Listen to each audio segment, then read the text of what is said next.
And welcome to NFL Chaos with Jeremy. I am Jeremy.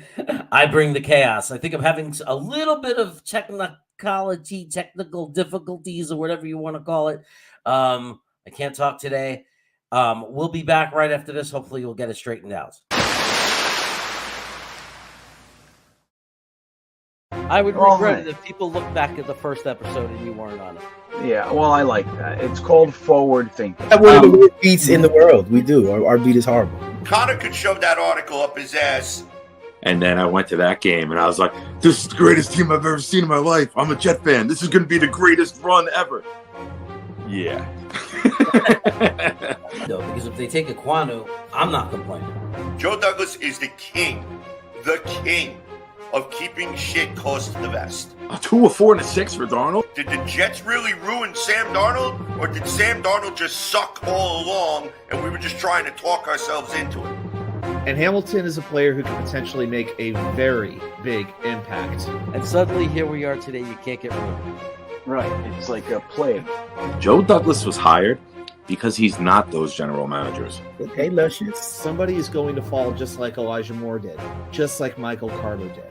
You know, what would, if you had one sentence to say to Joe Douglas, what would you say? So you would say, you had me at hello, and then give him a big old wet one right on the smack.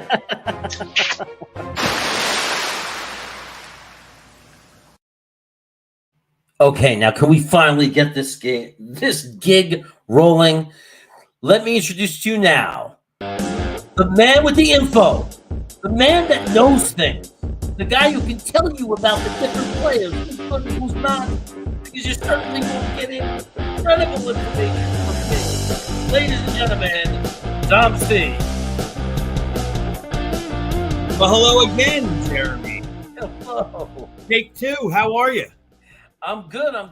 I think we worked out everything that's been going wrong, all the technical difficulties. We are back. Let me welcome some people from the chat. They're not seeming to have the technical difficulties. They're here and ready to go. We got Friggle D in the house. What's up? Thomas Cahill is here. I've seen him everywhere, man. I've seen him in the Jets lounge talking. Big shot. Big guy. Jets Mess is here. I have not had dinner yet. Nick Nessie's here. Mess in the house talking about my snacks. Jay Cole is here. Nathan Colgrove. Aiden is here. He wants to talk about Cameron Thomas. Maybe we'll talk about him. I know some guys who really like Cameron Thomas. Good edge out of San Diego State. Nick Nessie is in the house telling good evening, Nick Nessie. It is showtime. And we got, who else? Did I say hello to Friggle D? I think I did. Friggle D is saying hello to you, Dom. Everybody's saying Big Dom, what's up? So you're already a household name. How do you feel about that? Oh, man. Warms my heart, boys and girls. Sure does. So we have an interesting – J. Cole saying you better shout me out like I didn't already shout him out. You're pretty drunk. Good. That means that – what that means when you're drunk is stop typing and just enjoy the show. All right. So we're going to do an interesting draft here. Let me tell you guys the format. The format of this draft is quite simple. We are going to trade the 10th pick. I'm not too thrilled about it because in real life, I don't really want to do that. I want to use that pick on a certain somebody. But anyway, we're going to trade it in the draft. And we are also going to, if we agree on the pick, we're going to make it. You guys, tough luck, tough noogies, as they say, tough noogies. If we don't agree, we will give our argument and you guys can decide for us with a vote of which strategy you want to use. See how that works? Everybody got it? Everybody good? All right. That's right. Let me go in here and open up the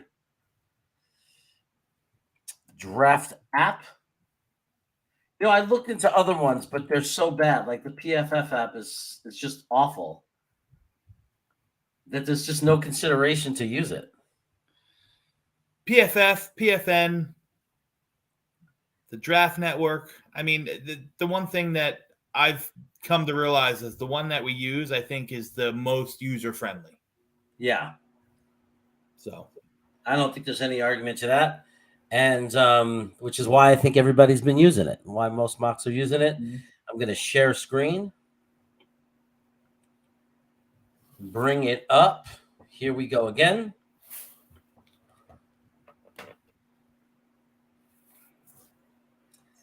Okay. Hold on. I want to do that. I want to do this so you guys can see it. So let's start the draft and see what happens. See if we get off to a good start. Boy, I hope we can get our edge early. It looks like we will be able to if we want to. My guy, Kayvon Thibodeau, has slipped or made it to us. And no, look who they're ranking 5th now, Dom. Did you see that they moved Malik Willis all the way up to the No, look at that. Looky here. Interesting. Yeah, well, listen, I think realistically, he's going to, whether you like him or not, I think he's probably going to be taken in the top 10 picks. You know, the range on him is anywhere from 2 to 20. Mm-hmm. So I think realistically, with, you know, between possibly Detroit at 2, even though I would kind of tend to think not, but possibly Detroit at 2. He's in play. Carolina at 6. I think he's in play at 8 and 9 with Atlanta and Seattle. So I think it's suffice to say that we'll see his name come off the board in the top 10 picks. Yeah. Yep. Okay. Yeah. I mean, it's I don't know if he really, you know, I mean, it's a positional thing. You know what I mean? Mm-hmm. So. Yeah, I know. There's definitely issues with this interface, but it's the most easy to use. That's why we try not to overplay the board too much. We try to make it more realistic. Ant Chats 82, what's going on, my friend? Hey, Ant. And let's go back to let me hide this so we can see you. Okay, we got offered some trades. Thibodeau is on the board. We know we're trading 10, so we need to keep that in mind. And it's almost like New Orleans knows it, because New Orleans is saying, we'll give you 18. We'll give you 49. So we go down to 18, but we get 49, 161. Okay. But their first round pick next year. Yeah. I just want to say that's not a disgusting offer at all. It's not disgusting. And realistically, value-wise, it'd probably still come up a little short. You know, you got to pay the tax to come up into that top 5. Yeah, I mean, hey, based on last year. Yeah, but I'm gonna say no on any of the trades because I think you and I are both in the same ballpark here. I agree, but it's funny that if this wasn't a draft where we had to trade 10, this is hard to pass up on. Yeah, don't you think a Washington first round pick? Yeah, it's a little unrealistic. Yeah. Okay, so we're gonna reject these because we know we're trading 10. We have no choice. I hope we get good offers at 10. So I hope we get an offer at 10.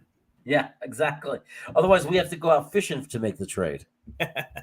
So we I think agree on Kayvon Thibodeau. Yeah, so the more and more as we get closer to draft day, I mean, I've been a fan of Kayvon Thibodeau's since the get-go. The more and more we get closer to draft day, the more anxious I get because I'm thinking there's a fair chance that he's going to be swapped up 1, 2, or 3. Oh, you know, whatever order you take it, you know. So I think the ideal situation for any Jet fan would be Kayvon Thibodeau here at 4. And for me, it's a no-brainer. There's no one even on the board that I'm looking at that entices me as close to Kayvon Thibodeau. Wow. You know, the greatest, I was actually mad about it. And then I said, why am I mad? All this baloney about Thibodeau, this whole thing about not having a motor, taking plays off. Beautiful. Thank you. The only reason I think we have a chance to get Thibodeau is because of that negative media. So I'm hoping to God that the 3 teams ahead of us take it seriously and let this guy slip down to us. Well, listen, we don't know. You know, we can assume or we can prognosticate all we want.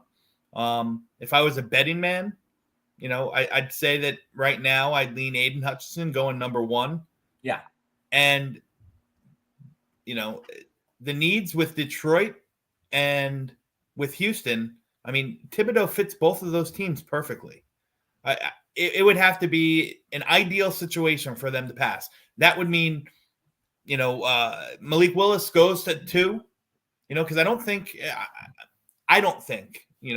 that you can pass on Kayvon Thibodeau for the upside of a Trayvon Walker or, I don't think Kyle Hamilton has done himself any justice, with how he's testing out, so on and so forth, even though, I think you have to take that with a grain of salt because he plays a lot faster. And, he showed on tape, in real live football, what he can do on the gridiron, with covering sideline to sideline, being a physical specimen, at the line, in center field, good in coverage, so on and so forth. However, some people are going to hang on the numbers, so I don't think Kyle Hamilton has done himself any justice.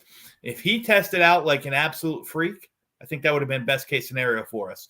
Is if we see Detroit somehow, some way, fall in love with Trayvon Walker or Malik Willis, and the Texans decide to pass on the edge now and lock up either Hamilton or one of the 2 big offensive tackles, knowing that they have a pick, that Cleveland pick at 12 or 13, whenever that is, that they can secure their edge. But I think it's less and less likely. But right here, right now, Kayvon Thibodeau's on the board, and that would be my pick. Hands down, no questions asked.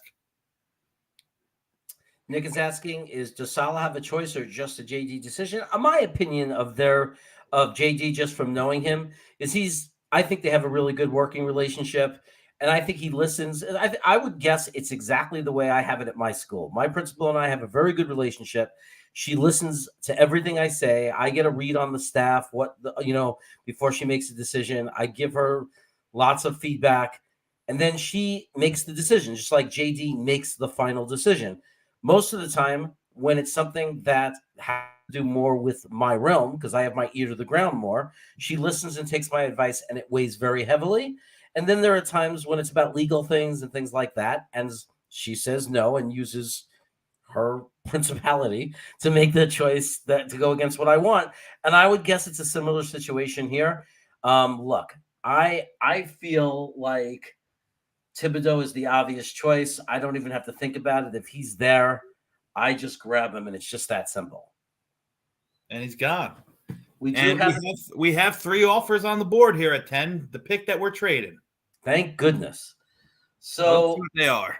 You know what really hurts about this is that, it doesn't hurt as much because he's not on the board anyway. The guy I really love, and I have a feeling this is going to happen in real life, is Jamison Williams. And I have a feeling that Atlanta's going to take Jameson Williams even in real life. Wow. So, I think that we're not going to be able to get that guy. Jameson Williams is a wonderful ball player. I like his skill set. I don't think that he's in the cards at 10. That's my gut. There's nothing that's intuition. I don't think that he's in play at 10. I think he's in play if, we trade down and he's still on the board, so on and so forth. I'm talking real life. I can't imagine, if wide receiver is the way that they're going to look with one of these 2, high-end draft picks in the first round, and knowing that wide receiver is, a deficit we have a deficit in the wide receiver room, I just don't know how you can justifiably roll the dice at number 10 and take a guy who's still recovering from, albeit, a severe injury, albeit, ACLs are dime a dozen this year. It's still an injury that's going to, hamper and take away what he does best, and that's his ability to run and to move and to plant and to juke. Yep. So we're probably not going to take the offer from Buffalo. I don't want to trade that low anyway. I'd choose not to trade within the division. Let's hope there's something better. So the Chargers, nothing in it for us this year, but a second and third for next year. Okay. You Which good I know with- people would hate that in real life, but you wouldn't hate it next year when we had 2 seconds and 2/3. Oh, this is quite nice. I think only go down 4 spots, and we get our 111 up to 45 and get another premium pick.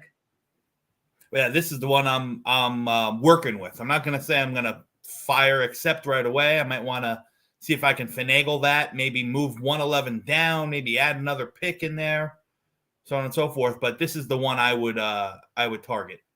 Or the San Diego pick and maybe change something so we get a second or a third this year as opposed to both of them coming next year. Yeah. Well, I think it's worth working on this one because the San Diego pick's so far down. At 14, we may even be able to go down again a second time. Let's work with this one. Yeah. Let's see what we got, Jeremy. All right, let's counter it.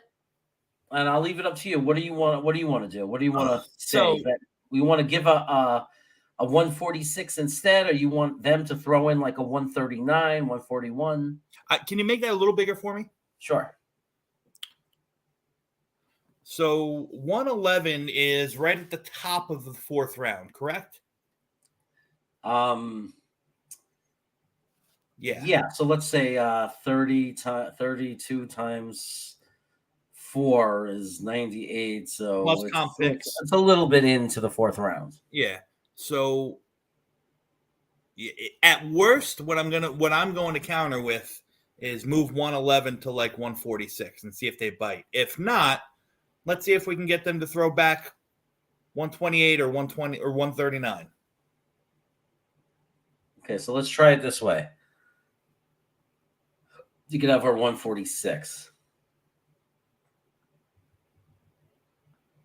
Yes. Good move. Done. That's exciting, dude. That's the most excited I ever got in the draft, in a mock draft. Okay.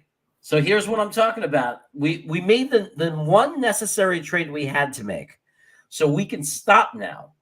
But I already like what I'm looking at. I'll zoom in so you can see it. So it's going to be tempting. I know we also have to look at the board. Let's keep in mind that we already have our edge. And I think that's really the key to the draft for the Jets. To me, the key to being able to trade down is getting the edge early. If we get the edge we want at 4, that opens everything up for us. I think there's 3 spots, I mean, arguably, three holes that need to be filled within the first, say, 50 picks. We have the capital to do it. And that's edge, which we've covered. That's wide receiver, which we probably will address at some point. And pick your poison, either the interior defensive line or the back of the defense and the safety. I think we need to add another body with these high premium 1st and 2nd round picks with one of those 2. Yeah. But this is a great deal. I'm curious to see what other offers are on the board. Yeah. Well, there's one other offer, and that is trading much further down. Okay. And just getting a little bit more for next year. Personally, I think the first offer is much, much better. Yeah, I'm just going to pull up real quick. I'm going to pull up the draft value chart. And let's be honest, though. When you think you also got to think of situation. As strong as JD, I think his position is in the organization, I think that he and Salah both have some pressure to win 7 to 8 games. I think there's some pressure there. And this might have, you're going to check, it might have better value overall, but to help the team this year get to that 7-8 win area, the other trade is a lot more valuable. Okay, so right now, if you have a pen next to you, Jeremy, the 14 pick, I'm gonna pass on the Houston trade. I don't want to trade out of the first round. Okay, so let's that go makes back. me happy. Let's go back to the Arizona pick. I'm not saying I'm 100% on the Arizona, but I'd like to punch the numbers in. Yeah, sure. So the 14 pick is worth 1,100 points. The 23 pick is worth 760 points. The 55 pick is worth 350. It's good value. It's going to be good value at the 87. So where was I? 760 and 350 is 1110, and then the 87 pick is another 155. So we're right about 1,200 and change to our 1,100, 1,300 to our 1,100. The value's there. The question is now. Let's read the board. Exactly what I was going to say. Because look who the next bunch of people are. Mhm. Are these really guys we're interested in anyway? Look how these quarterbacks moved up. Pickett, Corral. Look how these guys moved up. Yeah. We already addressed offensive guard.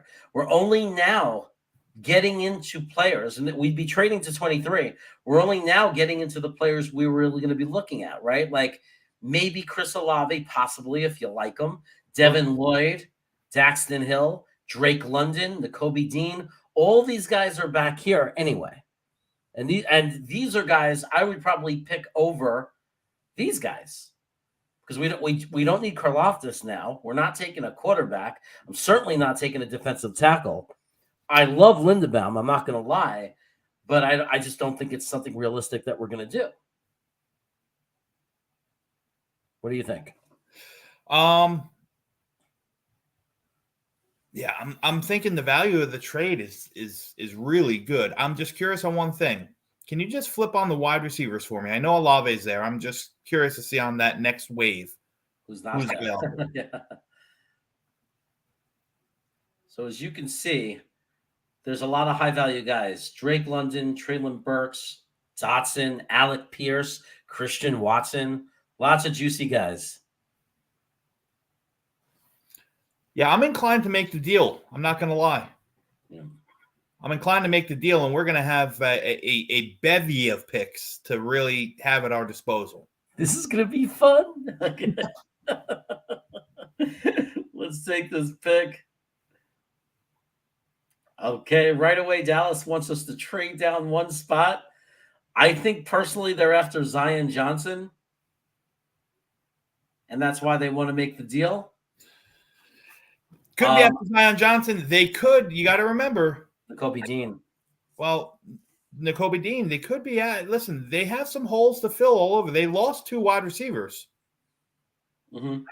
You know, it wouldn't surprise me. Like, it wouldn't come out of left field if they moved in and took a wide receiver late in round 1.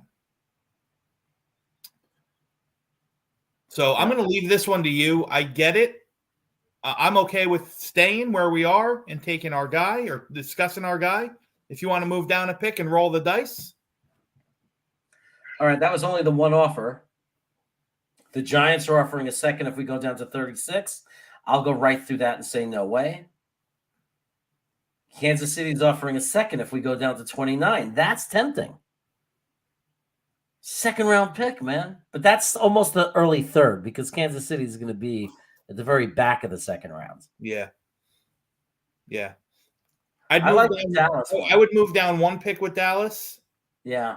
If you wanted to. Other than that, I'm saying put. I think we've dropped enough, and I think we have enough guys on the board where we can have a healthy discussion on, who we can target here. Yeah, I want to take this only because I want to put something into next year to add on to that extra 6th. I'd love to have an extra 3rd. Okay. See what they take. They took Daxton Hill, the safety. Okay. Which is okay. I'm not taking any more trades. Okay. Look, this one's funny. I just want to show it to you for the humor of it. Wow. They're smoking crack. That's an insult right there. Okay. Ooh. So here we are. This is what's on the board. I love that Drake London and Nakobe Dean are there. I personally right away I'm thinking, I don't know about you, Bud, but I'm thinking I love Drake London. Love him. I wouldn't argue that at all. Except I think there's less of a drop-off in wide receiver than there is in linebacker. And seeing I think the drop-off from Nakobe Dean could be much bigger than the drop-off from London. That's how I see it. I don't know how you see it. So I hear what you're saying, and I'm not going to disagree. But I think my decision would be here, and it would be very, very quickly run the card up with Drake London. I think Drake London is realistically in play for us at 10. You know, it wouldn't surprise me if Drake London's the top of anyone's board. You know, me personally, he's a close second to Garrett Wilson. But I'm okay with Drake London, and I really like the fit that Drake London has in our offense. Quick hitters, flat routes, get the ball in his hands, great catch radius, let him do his magic outside of that. On top of that, the body control that he has on the boundaries and what he can offer in the red zone, I would be completely comfortable with taking Drake London at number 10 if we kept number 10. So to me, the pick here, without a doubt, is Drake London, wide receiver from USC. Well, I'll tell you honestly, man, I love both these players so much. Yeah. No, listen, really love them both. You can't go wrong with either. However, yeah, I'm thinking, I hear what you're saying in regard to the drop off. I tend to see it the opposite way. I think that, because we got guys like Quay Walker, Leo Chenal. There's a lot of linebackers that I like, and I just think that the juice that you get, what we're filling in the wide receiver hole on our roster weighs more than what we're filling in the linebacker role. And I know, listen, Jet fans, I'm not stupid.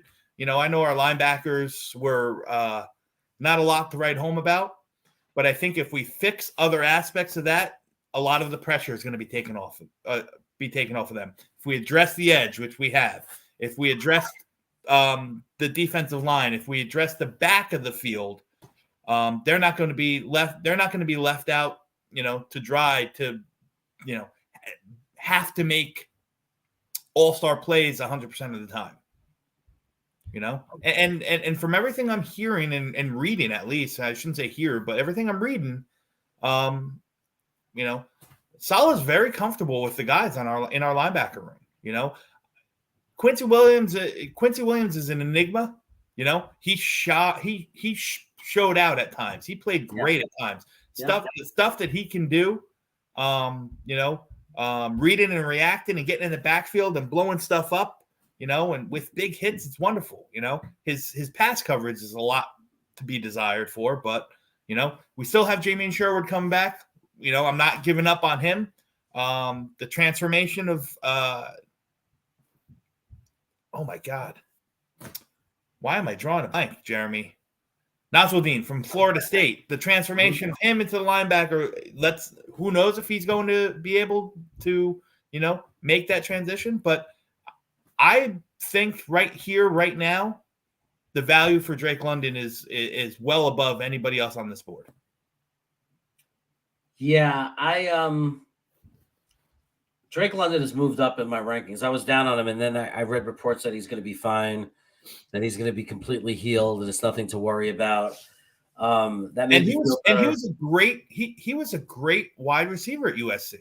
I think a lot of people get hung up on, the narrative that he doesn't separate or so on and so forth. And everything that he doesn't do off the line what guys like Chris Olave or Jameson Williams do. He doesn't do that stuff. That's not his game.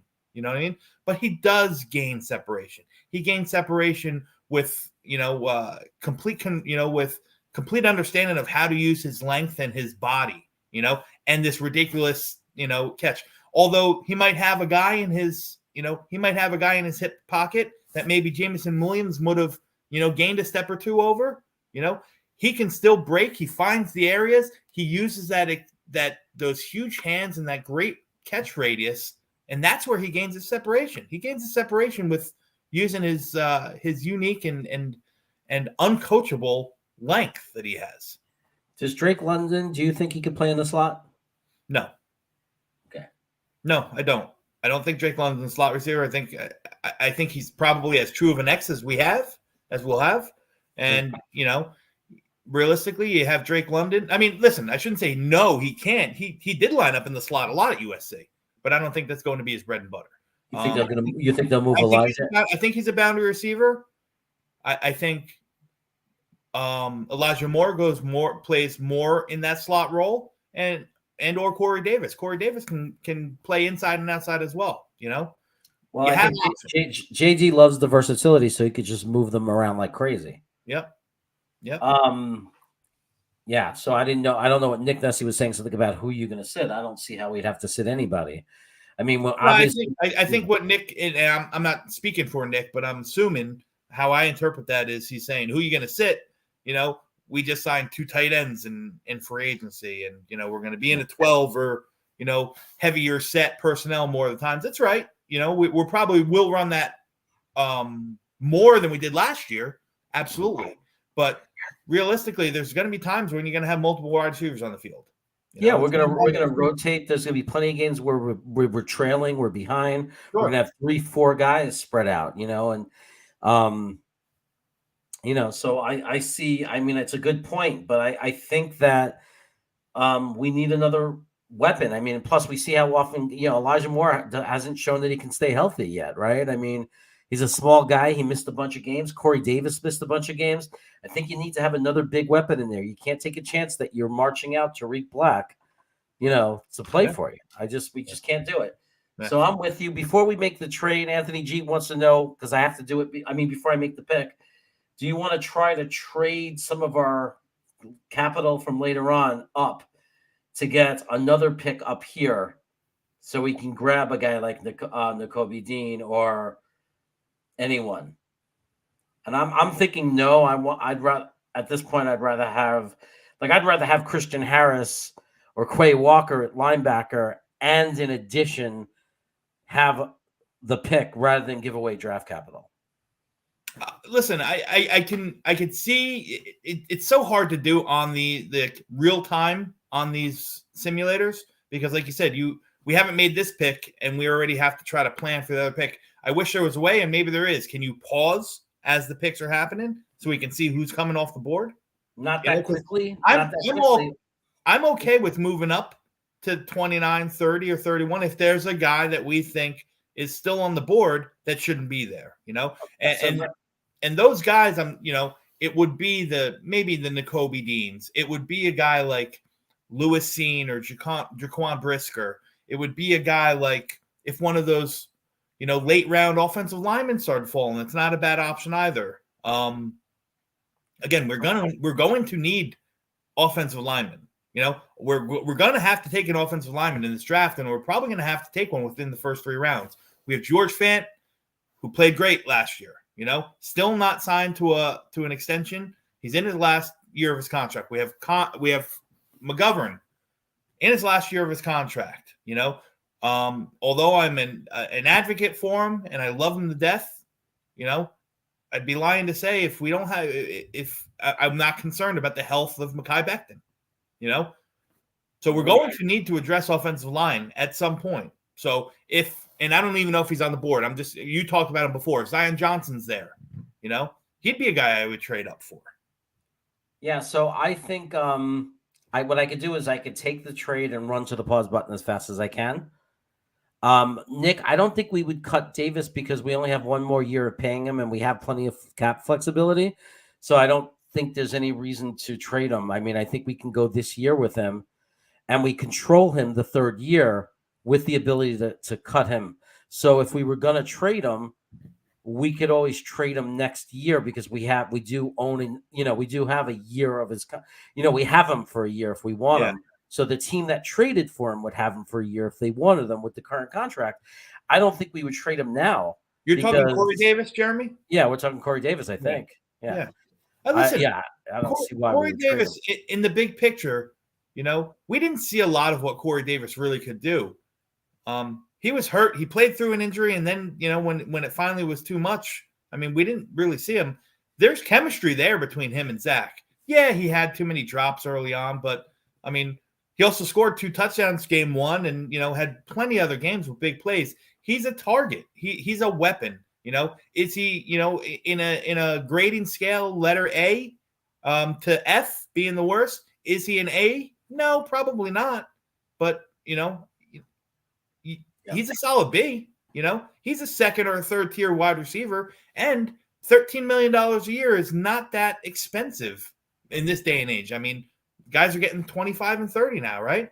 I was just reading something just before, about AJ Brown, the whole AJ Brown thing, who I love as a football player, and he would be like my wet dream to have in a Jets uniform, But it's gonna cost $23 to $25 million in his next deal. So think of that. That's 2 Corey Davises.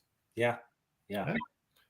Plus, I think, if I'm not mistaken, there's a lot of contracts where we can get out relatively scot-free. Not 100% with nothing, but with not a lot of dead money. Corey Davis is one of them. Yeah, we have a good arrangement. It's a good arrangement. CJ Mosley is another one. CJ Mosley, we can be free if CJ Mosley gains $17 million in cap space and only have $1.5 million in dead money. Starting next year. Yeah. He should have restructured if he wanted to extend his time with the Jets. Maybe he will next year. Listen, if he gets off to a good season, I think it's going to be a conversation. Yeah. But then again, he's going to be 32 years old by that point, by next year. So what I have to do now is I have to select Drake London and run to that pause button with my mouse as fast as possible. Well, the question is though, if Drake London is your pick here, I'm not trying to sell you on it. I'm just giving you. No, look, I agree. If they took him at 10, I wouldn't be mad. Yeah, I wouldn't. He moved up with me with I was a big Christian Watson guy. I was concerned about Drake London, his injury, but after some careful thinking, I have him about equal to me, with Drake London probably being the safer. I think Christian Watson has a ceiling that's crazy, but I think that Drake London has the much higher floor. In my updated mock draft that Green Bean should be putting out on his website any day with all of us, I'll give you a little sneak peek. I have the Jets taking Drake London at 10. Nice. He's my pick. Okay, ready for it? Let's rock. I'm gonna hit it and now pause. Oh no, it didn't pause. Shit. All right. Oh well. Let's just rock. Let's roll with it. Okay. This is a trade we're probably not gonna be very popular. Nah, not interested. And then we're gonna tell them to kick tires. Not interested. Okay, let's see what we got on the board. Just in case people forgot, we've taken Thibodeau and Drake London. So we have addressed edge, and we have addressed wide receiver. Let me just catch up on the chat here. Yeah.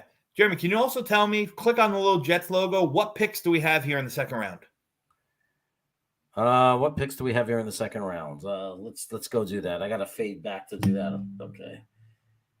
Becoming a technology expert. Okay, so we go like this, then we go like that, and then we zoom in. Look at all these beautiful, sexy picks. Wow, we have 4 picks in the second round. Yep. Good Lord. We're going to do some damage here, folks. We're going to do some damage. Okay, so who do we got sitting there? If we wanted a cornerback, Elam is Khair Elam is a wonderful player. He is tall. He's fast. He's a little grabby. He had a few too many penalties for my liking last year, but he's a wonderful, wonderful player. Definitely first round talent. I doubt he gets by teams like New England or Buffalo, who are in dire need of that shore up at cornerback. Probably more so the New England pick at 21. I could see Khair Elam fitting in perfectly there. He's a man, he's versed in man scheme. He'd be an ideal fit as a Patriot. But he's a first round talent. I love Breece Hall, that. And I think running back is an area we can really, really consider, especially having 4 second round picks. That's what I'm thinking. I'm thinking like we have a luxury pick in this round, at least one luxury pick. And running back is a luxury pick. Yeah. And Breece Hall, man, I watch his tape. I'm blown away by him. I mean, he's, in the old days, he would have been a top 15 pick in the draft. Yeah. Running backs were valued. You know how I feel about him. You heard my running back rundown on the Patreon, and Breece Hall is a wonderful, wonderful player. I think he's a good scheme fit. I think he would counterbalance Michael Carter very well. And like I said, it's probably a position that again needs to be addressed. I would definitely consider Breece Hall here. I'd like to see what we have at safety before we make that decision. And if a guy like there's the other name that I'm going to throw out there, just because in the simulators he seems to float sometimes, is Devontae Wyatt. Devontae Wyatt's another guy I'd like to really, really like to see in green. Yeah. Hey, Guy Fisher, welcome to the stream. If you haven't subscribed already, please subscribe. And everybody, if you can hit that like button, I'd really appreciate it. I am going to say, I see my brother's here screaming offensive line. I don't know if he knows what we did in free agency, but we signed a all-pro right guard in Lincoln Tomlinson. So we've addressed the line. Our line is very complete, except for, I'm not going to say it like it's the biggest weakness in the world, but I'm not the biggest McGovern fan. But based on this message from Guy, I'm guessing he's not the biggest McGovern fan either. I don't know if we need to take Lindenbaum that early. Although I wouldn't scream and yell or cry about it if the Jets made some kind of move like that. But I think there are guys, if you really want to go for center, like Lindstrom and Beef Jurgens. I mean, I think there's some guys, Cole Strange. I think there are guys in this draft that we can get later on, that might be able to compete with McGovern for the starting center spot or be a good future center. Listen, you put it on paper, and McGovern was a top 10 center last year. He had times where he was, so-so, and he had times where he was fun, pretty freaking good. I don't think it's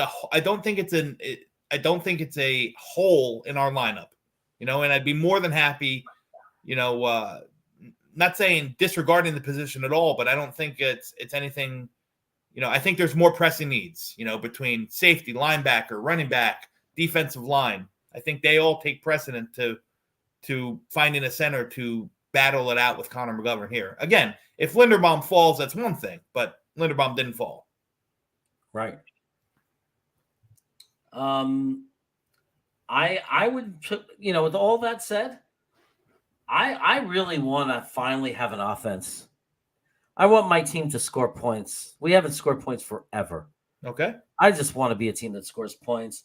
If we bring in Breece Hall, we have two really, really good young running backs. Mm-hmm. We got Lake and Tomlinson. We got Becton coming back. I mean, when AVT and Tomlinson in the guard spots, we know that McGovern plays better when he's surrounded by better players. He proved it last year. I'm all over it, man. Let's just bring in Breece Hall and let's be dangerous. So listen, I'm all for it, but I'm going to make you think with one thing real quick. We have 4 picks here in the second round, correct? Mm-hmm. Yeah. You would consider that a luxury, right? He's the biggest threat to come off the board before we go again. Okay. I'm gonna say one thing to you. Yeah. David Ajabo is still on the board. Edge is not a need. David Ajabo is probably not going to play anything this year. But, before this injury, David Ajabo was a top 20 talent. Am I correct or incorrect in saying that? Well, everybody had him in the top 20. Yeah. I think you got to consider it here. It's scary because we're already waiting for Carl Lawson to come back from an Achilles, and to have 2 guys that we're hoping are able to come back from an Achilles, it's a little scary. Well, listen, I'm okay with taking Breece Hall here. I'm all for it. I just wanted to throw that out as food for thought. I mean, with 4 picks in the second round, we can gamble a little bit here, and we can take a pick like a David Ajabo, give him his redshirt season, get healthy. Don't even think about sniffing the field this year because you're gravy. This is sheer luxury. We could still take Breece Hall and consider David Ajabo again. Yeah, no, absolutely. Because we've already addressed the 2 biggest positions in need on our team, edge and wide receiver. I think. So I just want to talk to some of this, some of the stuff coming here about the Ajabo. He's an outside linebacker, correct? He's a rush specialist is what he is. You know, in this day and age, you know, he can play with he's big enough and he's strong enough and he's athletic enough that he can play on his feet or he can play with his hand in the dirt. You know, he's not the prototypical 4-3 defensive end that we all know to love. He's no Bosa, you know, he's no Kayvon Thibodeau, completely different. You know, he's a guy who's going to make his niche in this league, rushing and getting at the passer. You know, he'd come in those nickel sets, those pass sets when you bring in the pass rush, when you move JFM inside next to Quinn Williams. Think about a line that's coming at you at all different directions with Kayvon Thibodeau, JFM, and Quinn Williams rushing from the middle and David Ajabo coming from the other side. Doesn't matter if his hand's in the dirt, if he's on his feet. Think about that. Yeah, it's ridiculous. It's scary. You know, David Ajabo has a lot of work to do. He's very raw as a football player. He's very raw as an edge or outside linebacker. He's not geared to play the run right now. You know, his focus is going to be getting at the passer. You know, yeah. He's Jacob Martin on steroids. You know. Yeah, so I think we can consider him. Some people are asking about safety in the chat. I just want to say that both safeties in this area of the draft are gone. There's no one that's not a reach here, and I think it's a very deep draft. I know, Dom, you agree with that. It's a very deep draft in safety. Yeah. There's a lot of guys we can get later. I'm not worried about it, especially in a solid defense. I'm sorry, and the way, the way they coach up secondary, what we saw with Michael Carter II, what we saw with Eccles, what we saw, we have the type of staff and the type of scheme where we can get a safety that will be a starting player easily in the third round, if not the fourth round. Yeah. But listen, yeah. I know we have a lot more picks to make, so let's just lock down Breece Hall and make him a Jet. And by the way, just so you guys know, Devontae Wyatt is off the board. Both he and the other one are gone. So Winfrey. So we're gonna grab Breece Hall. Now we're at pick 38. We're not gonna trade with New England. They can go kick tires. Let's see who came off the board after us. I don't think anybody that we're gonna be too concerned about. Jahan Dotson, who we were not going to take, and Drake Jackson, who we are not going to take. So nobody came off the board that we are concerned about. People want secondary help. Well, Elam is still there. So that's starting to become very, very good value. Mm-hmm. Also, Roger McCreary is there. And some people think he's better than Elam. So Roger McCreary is a great football player too, but I think at the next level, he's going to be, I don't know how much he transitions to the outs to be an outside cornerback. I think he's going to do his moneymaker in the NFL is going to be in the slot. So that I'm not knocking the player. I'm just knocking the fit. I knock him down a little bit because of the fit for us. If anything, I am more than satisfied with the guys that we have between MC2 and Guidry in the slot. Yeah, we're really strong there. Yeah. So that's my take on McCreary. No, I think Kyriem's first round talent. I think Boye Mafi's first round talent. I'm not looking at the quarterbacks. Like I said, I already gave my pitch. I already gave my pitch on Ajabo. The other guys, I'm not looking at this board. Other guys that I think could be in the talks here, Jeremy. Mm-hmm. Tyler Smith, offensive tackle from Tulsa. I think he's a phenomenal talent. He's young, just turned 21 years old. Big road grader, can play inside or outside, left or right tackle. I think guys like Travis Jones, if he's still available, that would make sense. Jalen Petrie, he would make sense. You have the linebacker. We didn't even talk about any linebackers. But I think that you can probably wait a little bit on the linebacker. I don't think it's a pick you have to make right this second. Yeah, we have two more. We have 2 more second round picks. I think if it fell this way personally, I would grab Elam here if he was there, like, in real life. I mean, I just think the value is there to grab him. Value is there to grab him. It would be, like I said, I have a first, I would say he has a first round grade. I'd say Boye Mafe has a first round grade. And, you can give or take depending on how you like Tyler Smith or Travis Jones. I think we can get them a little bit later, but the Boye Mafe I love. You think it's reasonable to believe that they would double down on edge? Before taking a defensive tackle? In this situation, when they have 4 picks in the second round and they're not moving any of them up or down, I think anything's on the board in this hypothetical situation. But again, Boye Mafe has some limitations. He's he's going to be a pass rush specialist, especially to start. He's a big boy, but he's not as stout against the run as he is rushing the passer. And even with the rushing the passer, he still has some development there. Friggle D is asking if Sky Moore got scooped. Sky Moore is definitely still on this board. We're in the second round. So what would you do, man? What would you do? What's your vote? Would you go Boye Mafe? Would you go Elam? Or would you go somewhere else? I think I'd probably. It's hard to pass on Kyrie Elam here. I think the talent. He's a first round talent. I really like him. I think they would take the best player. I think that they would say this is too good to pass up. Yeah. Let's lock him out. Lock him down. Kyrie Elam, welcome to the Jets. So Minnesota wants us to go down one spot. I wonder if they're going for Ajabo, and they'll give us a 4th round pick. And let's look at the board and try to guess who they're going to take, because there's plenty of good guys on the board. I think this would be JD fleecing them if we get another 4th round pick from Minnesota. I find it hard to pass on David Ajabo here. That's just me. If you want to stay away from him, if you want to rule him out because of the injury, that's fine too. But realistically, if this was a realistic situation and the Jets had 2 more second-round picks and 2 more third-round picks, I find it really hard to pass on a talent like David Ajabo.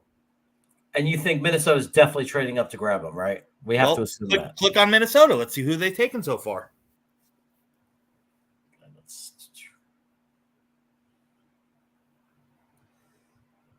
Oh, they took an edge already. They took Jermaine Johnson. So it wouldn't make sense for them to take Ajabo.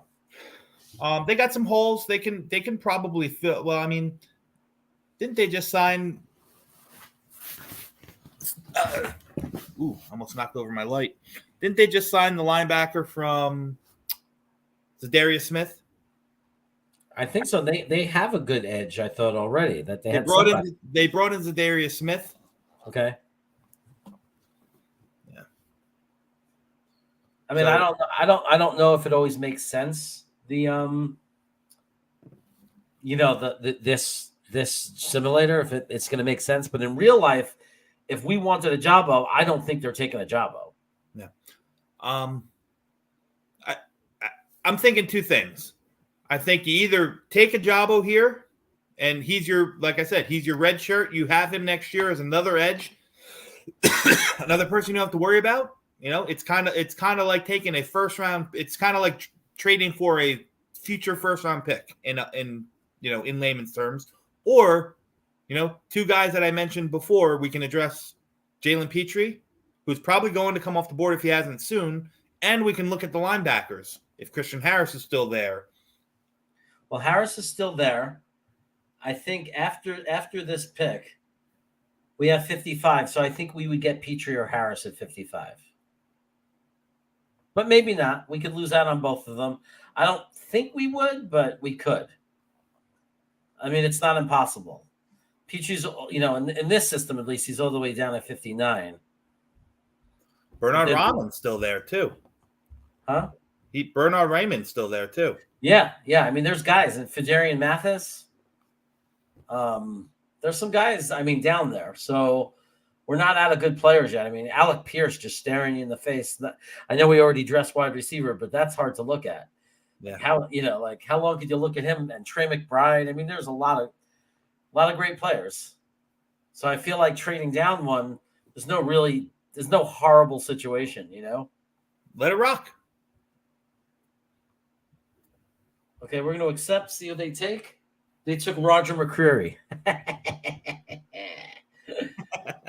I just want to show you what Philly is offering us. I know you're not going to like it because it was hard to trade down just one spot. But they're offering us a third for next year. That's the only offer on the board? Yep. But some of our guys are in danger of going, just so you know. So the guys you like up top, look at these 3 guys up here that we could fight over all day, Mm-hmm. Yeah. They could all be gone by the time we pick again. Travis Jones is still up there, by the way. Because I know you like him. I do like Travis Jones. With our recent signing of Solomon Thomas, I don't know how much of an impact or how much of a need they see Travis Jones. Listen, I'm not sold on Sheldon Rankins. He's still on the roster right now. We could get rid of him and gain some necessary cap flexibility pretty easy. But I don't think you draft Travis Jones to get rid of Sheldon Rankins. I think if we didn't bring on Solomon Thomas, it would be much more of a necessity. Right here, now is probably the time I'm looking at either linebacker or safety. Okay. Friggledy is saying another wide receiver. Why is it would be? He likes to talk like Yoda. Just so people can see the board. We're very well balanced, by the way.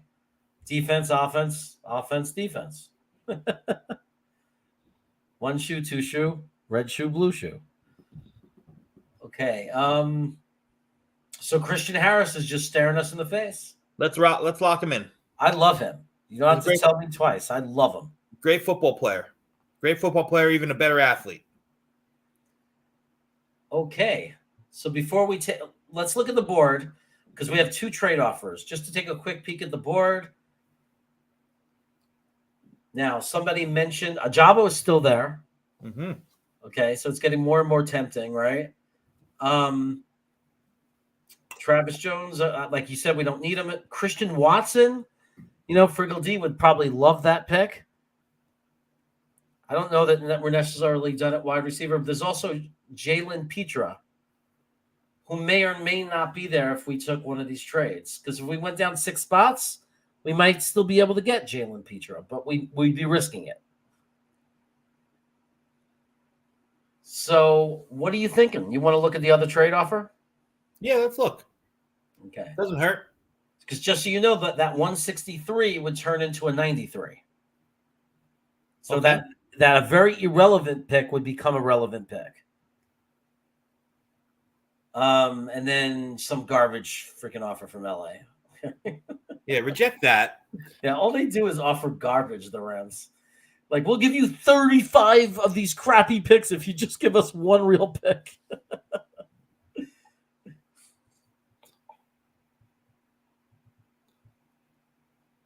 So, my thoughts again. It's a fair offer. It's not terrible. Let's look. And let's look again at what we have. Oh man, I just did that. Just so you can see what we have. Yeah. What are the picks? 50. What are we giving up? 55?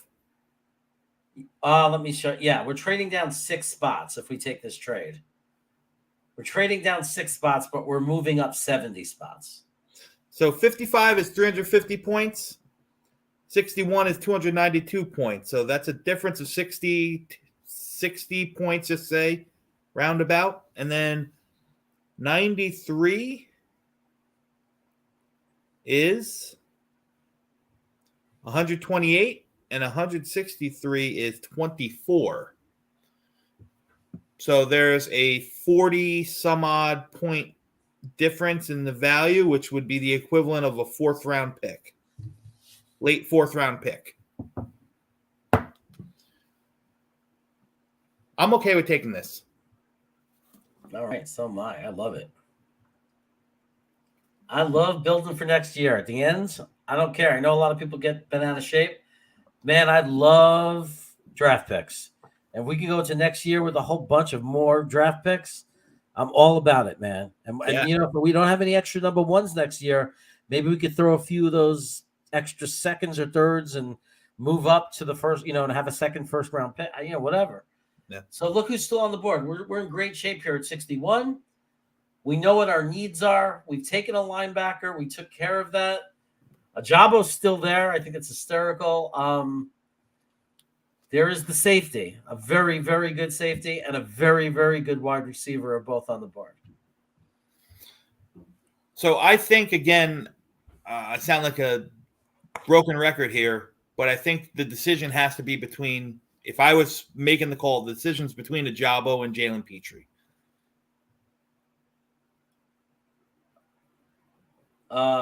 Okay. So, if I had to choose between Ajabo and Jalen Petrie, I would take Petrie. I was never a big Ajabo fan, to be honest. I wasn't the biggest Ajabo fan even when he was healthy. I agree, he's a top 20. I really am afraid and very cautious about the Achilles. Jalen Petrie, this is probably the area that he's going to go between that, you know, between 40 and 60 is probably his value spot. So he offers flexibility. LaMarcus Joyner, we still don't know what we're getting with him. You know, he's getting up there. He's long in the tooth. You know, Jalen Petrie can play center field. You know, he could be that third safety, you know, in those big nickel situations where he can play center field. He's also got phenomenal man skills. He can line up and play on the slot and cover the big slots if you need him to. So I'm more than fine with Jalen Petrie right here. Someday all these picks are, if they are good, you will have to pay them a second contract. What? That's true, but you can't worry about those things. That's what you want. You want that problem. Our hope is that we have to pay a second contract on all these guys, big time money, because that means we're in good shape. Yeah, and then if we have to let a lot of them go because we can't, then that's how you get comp picks, and that's how you become a New England Patriots. So are you okay with Jalen Petrie here? Oh, yeah. Let's lock him in. Yeah. We'll pass on Ajabo. Don't forget, before you know it, we were only a few spots away from 69. So we get, you know, a nice pick here, and there's going to be some guys still on the board. There's a trade offer to go down all the way to 84. I don't like it because we'd have to give up our 5th for a 3rd. Not interested. Okay, and now we look at the board. Considering we got a lot of good players already. Ajabo finally went, by the way. Mm-hmm. Kyler Gordon. We didn't. David Bell, if you wanted another good wide receiver. I don't know how you feel about David Bell, but man, he impressed me. I was watching some tape, and he was like, he's not bad. So David Belsen, he's a polarizing guy. People either love him or they hate him, and that's the truth about David Bell. He's a bit lumbering. He lacks that quick twitch, but he's got a great set of hands. The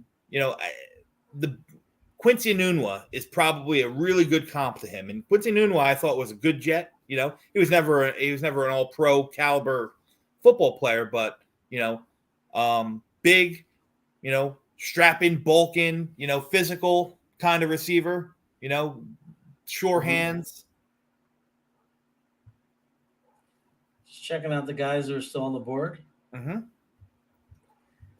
I'm glad you went to the offensive line because this is where I'm thinking. I'm thinking now we secure our swing tackle of the future and our injury or contract replacement in 23. Well, it's hard to find a lot of good value. I think Ed Ingram is.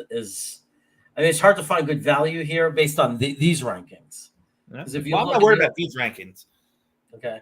And I know the chat probably hates it, and most people do, Jeremy. But I'm still a fan of size. So Daniel Falele, I think, would be a great pick here. But to counter that, this would be an ideal opportunity if he's still on the board. Now's a perfect time. Third round. Let's look. Is Alec Lindstrom still available? Who?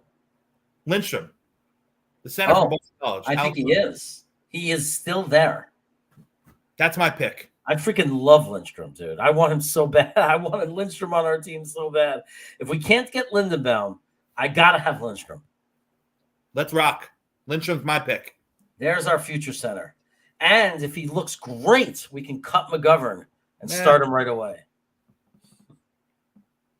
Let's look at that. Arizona's saying if you're willing to basically piss 87 away, we'll let you have our 3rd and 4th for your 6th next year. I think we're going to tell them to go scratch where they can go. I didn't realize we had pick 87. I forgot about that. Yeah. Carolina just wants to give us their whole draft. Look at that. You want to go down 3 spots and pick out the 7th? They're doing it again. I'm not doing it just out of spite. I'm not doing it. They're just dying to give us their 7th pick, their 7th round pick. Dying.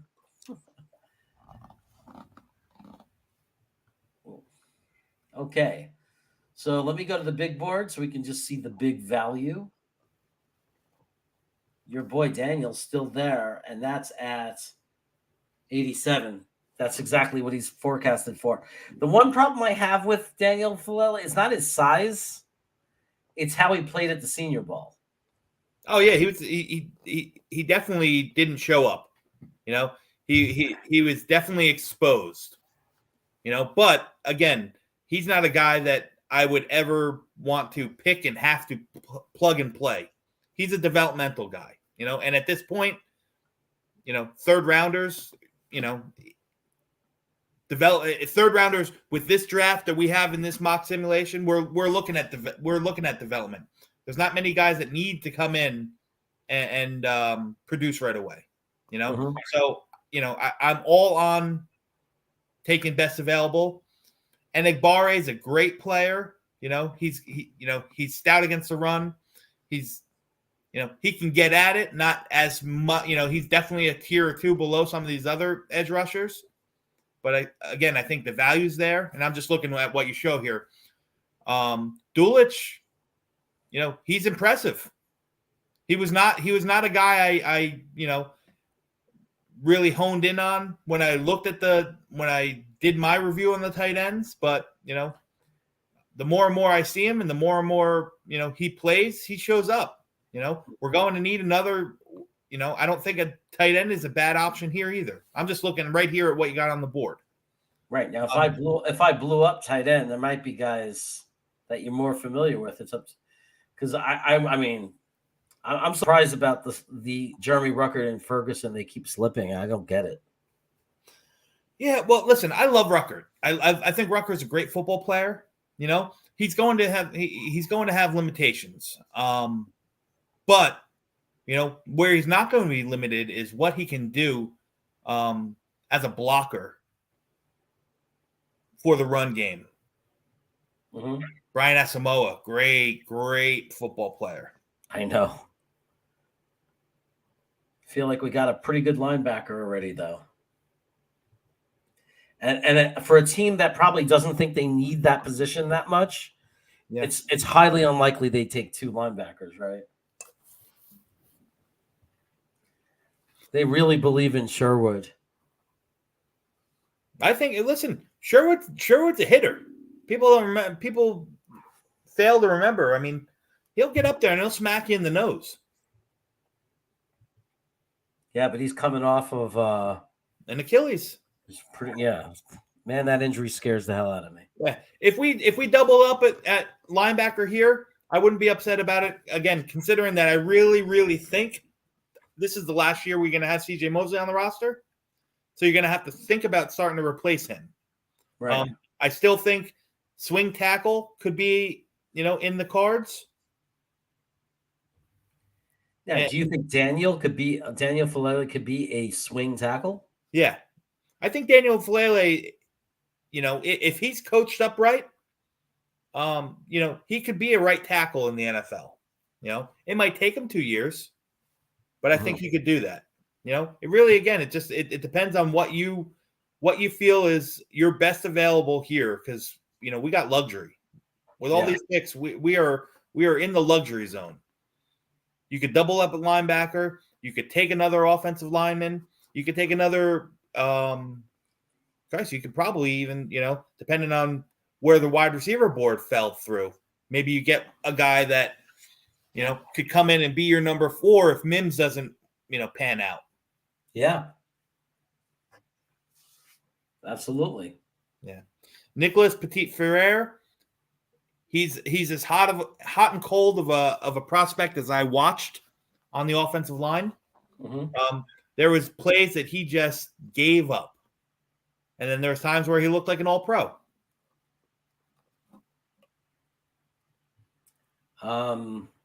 I would probably lean. I'd probably lean at this point. Again, we're picking for depth. We're picking for luxury.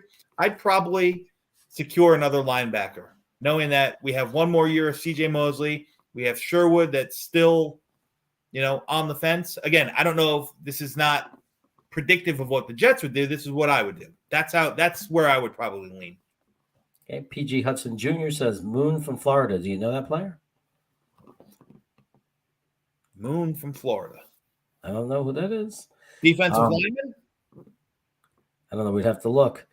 But welcome to the stream, PG. If you haven't, subscribe. Let's look. We'll see if we see somebody named Moon. I don't know. We haven't really seen a player. Well, you can search. Oh, you can search, can you? Yeah. Okay. Jeremiah Moon, but he's ranked 253, so we got plenty of time if we wanted to grab a late rounder like that. I think the value for Asamoah here is, for me, would be hard to pass up. Yeah, I think Asamoah's a great player. I take him a lot. From the very beginning, I was taking him. I got to get it off. Okay.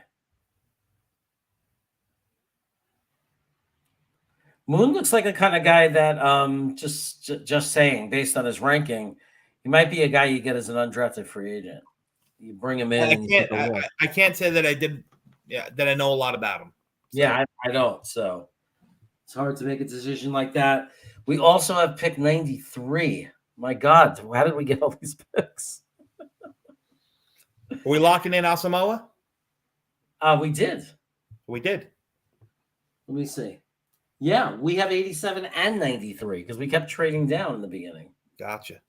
Okay. Now, New Orleans is saying, do you want to keep stacking next year? Because they'll give us their 5th to go down 5 spots.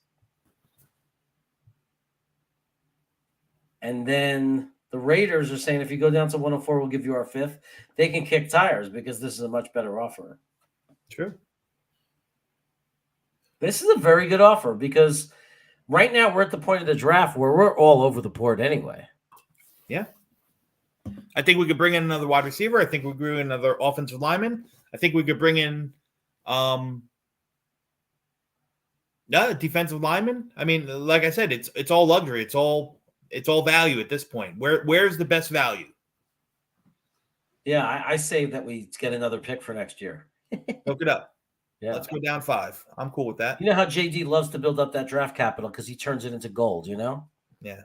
You take an extra 5th that we got, you take the extra 6 we got, and then suddenly you're combining that and you're moving up to a 4th round pick and you're getting some guy that you really like next year. The Raiders still want to do business, but I'm going to tell them to kick tires. Kick tires. Beat it. Scram. Okay, so we got an extra linebacker. Let's tell everybody who we got. Let's show them. Wow, look at all those safeties on the board. Good players. So here we are at 98. Look who we've brought into this team. We have our edge with Kayvon Thibodeau. We have our wide receiver with Drake London. We have our running back with Breece Hall. We have a cornerback, so we have help in the secondary with Elam. We got a linebacker, Christian Harris from Alabama. We brought in some safety help with Petrie. I see a lot of guys who could start right away on this team, right? Contributors right from the start. Alec Lindstrom, who might take McGovern's job and save us $9 million. And Brian Asamoah, who might also force his way onto the field. I'm leaning offensive lineman. I'm leaning tight end. I'm leaning possibly another wide receiver if there's somebody on the board here that I liked. Okay, so let's look first at wide receivers. Justin Ross is there. Calvin Austin III is there. Eric Ozukama is there, and he's actually Easy E. Yeah. Easy E. Okay, well, Easy E is very popular. We had somebody in this chat. They used to be in this chat all the time that loved him. So there's a bunch of guys. Tight ends. Jake Ferguson is still here. Jelani Woods, Charlie Kolar. A lot of interesting names. Tackle. Kennard is still there. Braxton Jones is still there. Rasheed Walker is still there. We got options. Definitely some guys there. Yeah. Just curious. Cole Strange is still on the board. Thayer Mumford is up there. One more. Do the interior defensive line.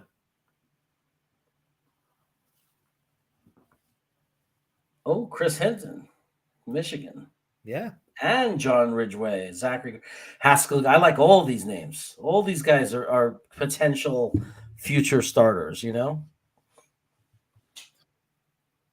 So I'm thinking I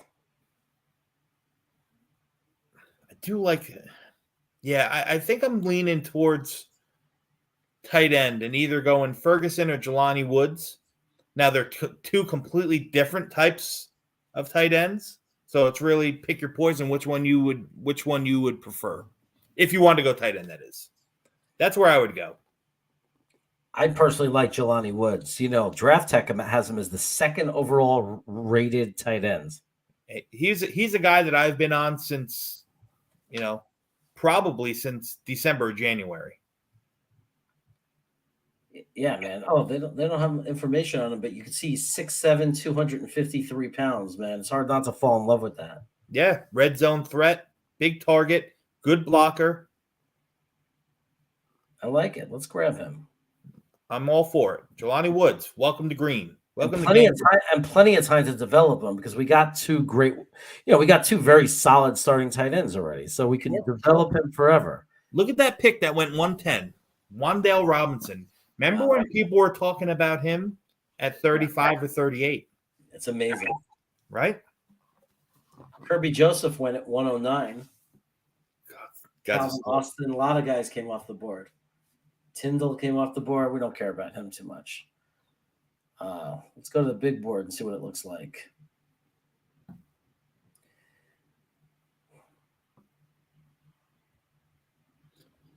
Troy Anderson's a phenomenal athlete. I know. I love Troy Anderson, dude. I love him. Yeah, he's a project though. He's not a guy that's going to see the field all that much, but he is the prototypical.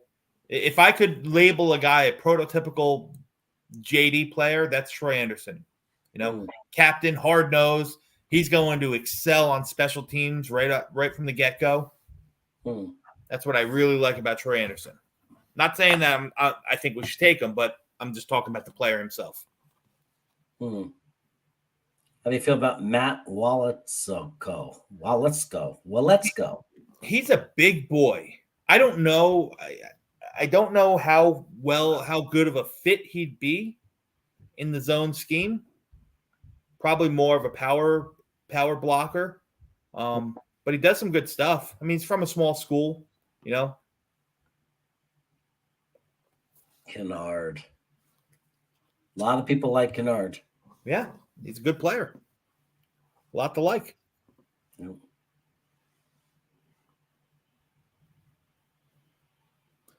What are you thinking? I would like to get a tackle in there. Let's look at him. I'm with you. Like, I'm kind of looking for a better backup to come in case of an injury, you know? And the guy who might be, you know, potentially could, you know, become a future starter. Yeah, I'd probably lean Kennard here. I do like Rasheed Walker, and again, I think he's just a guy that's going to take some time to develop. I like Kennard. I like Kennard a lot because I think he might already be a guy that can come into the game in an emergency.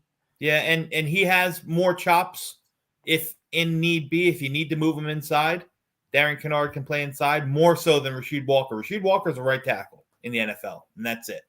Kennard has a little bit more flexibility. He might be able to get by at guard. He might turn into a guard in the next level. You know, with the chops to still play tackle. So, yeah, I think this is our final pick because of the trades that we made. Okay. Unless we want to trade with the Raiders right now, but I don't think we want more picks this year. Nah. Tell them to kick tires. Okay.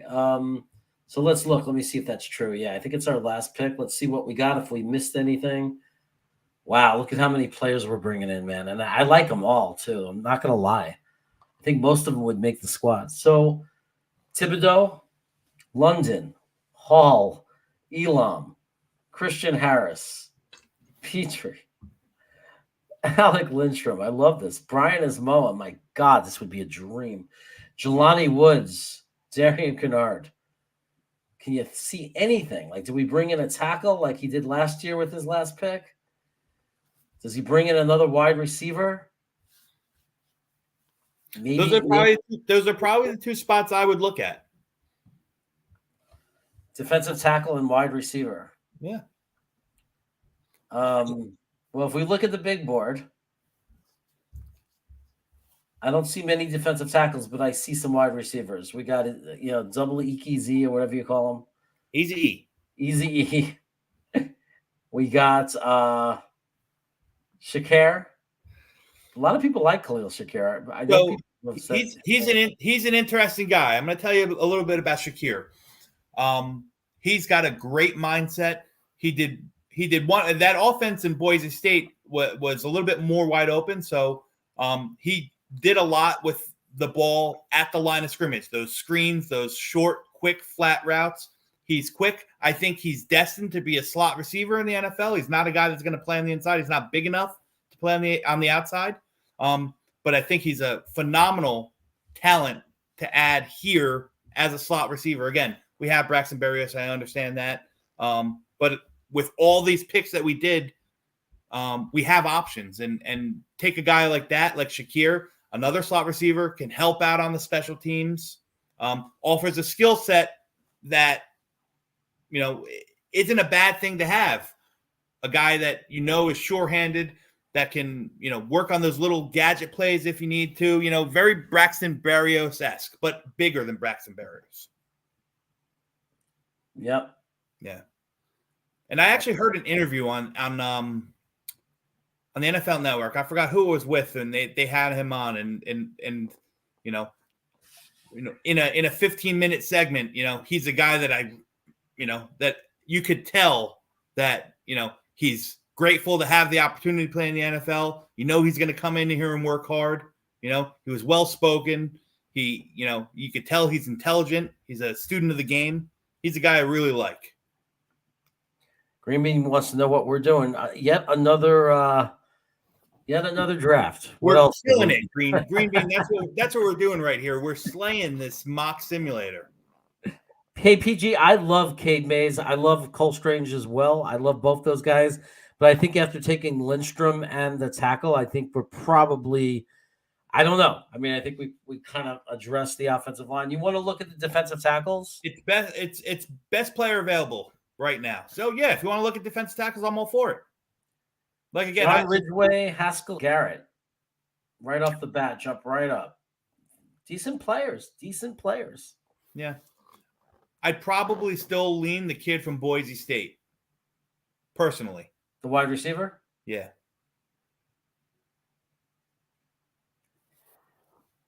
Let's see what they say about him. I like that. I like that stuff. Oh no, coming soon. We have no information except you know him. I like him, man. Let's do something different. We never do that, and I think we need another wide receiver out of this draft. So, okay, Listen, now we get to see what we did. Now we get to see how we did. How did we do? How did we do? I love Ridgeway too, man. Ridgeway. I liked him at the combine. I was just watching him during the combine. I was like, man, this guy Ridgeway would be a nice pickup. Let's look at how he did. Okay, my dream scenario. Kayvon Thibodeau comes to 4, and he's there. Right, I'm almost happy no matter what happens. You give me Thibodeau, and I'm almost happy whatever happens. And I thank the Lord. Thank you, media. Thank you for bashing this guy. Thank you for all the bad rumors. Thank you for all the bad comments. And I'm so appreciative that you let this guy slip to us. You know what I loved the last time he had an interview? What he said?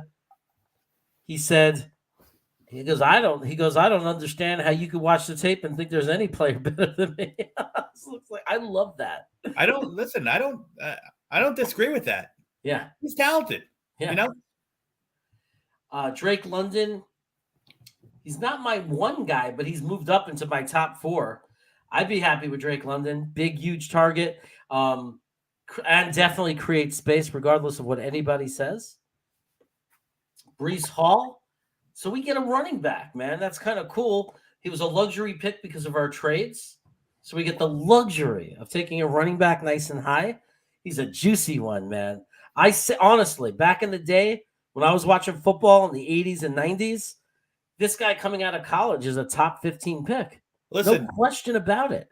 Truth about it, Jeremy. If this was the pick right here, Breece Hall is the kind of running back that's going to make Jet fans forget about Michael Carter. And I don't say that disrespectfully. I love Michael Carter, you know, but when you talk about our offensive system where they want to rotate these guys in and keep them fresh and use their skills, you know, where they're advantageous. I mean, there's probably no better, 1-2 punch than having Breece Hall and Michael Carter. Yeah. Oh, I love it, man. I love it. Yeah. I mean, you got 2 real running backs. One gets hurt, you got the other one. You have them both on the field. You just wear down the defense. You rotate them. You go with who's hot at them. I love it. Then you got Elam. He was just too good to pass up, I think. Yeah, that was sheer value. Great. Realistically, I doubt he's there at 38, but great value. Lockdown cornerback. Throw him in the mix. Christian Harris, I mean, outside the top 2 guys, he's that next tier, but he's probably alone in that next tier. I don't see anybody. I mean, there's a lot of good guys right under him that we've talked about, but I think he's the clear leader after Lloyd and Dean. Yeah. Then we lost Jalen Petrie. Me and Green Bean loved this guy in the Senior Bowl. We were like, we loved him. He was showing up. We were hanging out watching. We were live on Jet Nation, and he was every time we were on defense, it was like it was either Boye Mafe or Jalen Petrie that was doing something. Yeah. Alec Lindstrom. So again, I love that we address the future situation at center. Hopefully, he pans out. I think he might be good enough to have them, before the season realize, hey, we could use this guy now, and we could send McGovern packing and free up $9 million. Yeah, I don't think you need to, but I understand where you're coming from. I don't think that would be the reality. I think you just have him there. He's a depth piece. He's an injury replacement, and he's a great football player. Listen, what's the one thing over the past few years that we've lacked outside of head coaching in the Adam Gase era, was depth. Depth, yeah. I mean, look, if a guard goes down, you can move McGovern over and put Lindstrom in center. Yeah, absolutely. Yeah. Brian Asamoah, starting caliber linebacker from day one. Would he see the field as a starter? He could push, But now you have linebackers like Brian Asamoah and Christian Harris, man in the outside, and the man CJ Mosley still in the middle. I mean, Quincy Williams, Jamie Sherwood, you're building depth here with talent. You're bringing in talent. Jelani Wood, same thing. Again, luxury here. But he's ultimately our. Here's what you're going to do. You're going to learn behind these two grizzled veterans we have, and when CJ Uzama's 31 years old and in that last year of his contract, you're making way for Jelani Woods. Darian Kennard, another depth piece. Right tackle probably from the get-go with, the availability that if you need to move him inside in a pinch as well, he could do it. Can fit the zone blocking scheme. Good ball player. And then Shakir, again, all luxury, very quick, special teams guy, slot receiver at the next level. Doesn't hurt to have. And then I love this. Look at the draft capital. Yeah, that's ridiculous. Not only do we get all those players and fill all those holes, we get a 3, 4, and 5 for next year. We already have an extra 6. Chad, I'm curious to know what you think, but if you say anything, then this is the best. Anything other than this is the best mock draft you've ever seen, you'd be wrong. Well, I've seen some good ones with this simulator, but this is, it's hard to imagine being mad at this one. Like I couldn't imagine someone complaining and being mad at this draft. The only thing I think I would have done differently is I would have used one of those second-round picks on David Ajabo. But that's just me. I gave my reasoning. Right. No, I know you love that like taking that shot. So listen, it's not as much as I'm in love with the player, as I am in love with the potential. Again, we would be securing, in essence, a first-round draft pick, an extra first-round draft pick next year if we used one of those second-round picks on David Ajabo. Give him a year, redshirt, get healthy, get stronger, take his ridiculous athleticism into 2023. I love it. A+. That's right, Nathan. That's an A+, boy. Thomas Cahill, A++. Even better. Where's that? Oh, yeah. I'm telling you, man. We did all right. New York Jets smoking lounge. I was hanging out in the lounge like crazy before. I think Green Bean was on it. I was surprised to see him here. I didn't know if he was still going to be on. I watched the first hour, and it said featuring Green Bean, and he wasn't there yet. So I was waiting. And then I had to do my baseball draft, and I had to do this show. So I'll jump in there later. But, man, the lounge on Twitter is really fun. Yeah. Man, I'm telling you, Sack Exchange is doing a crazy, crazy cool job, man. He's building up a real community in there. It's pretty awesome. Nick Nessie with the A-.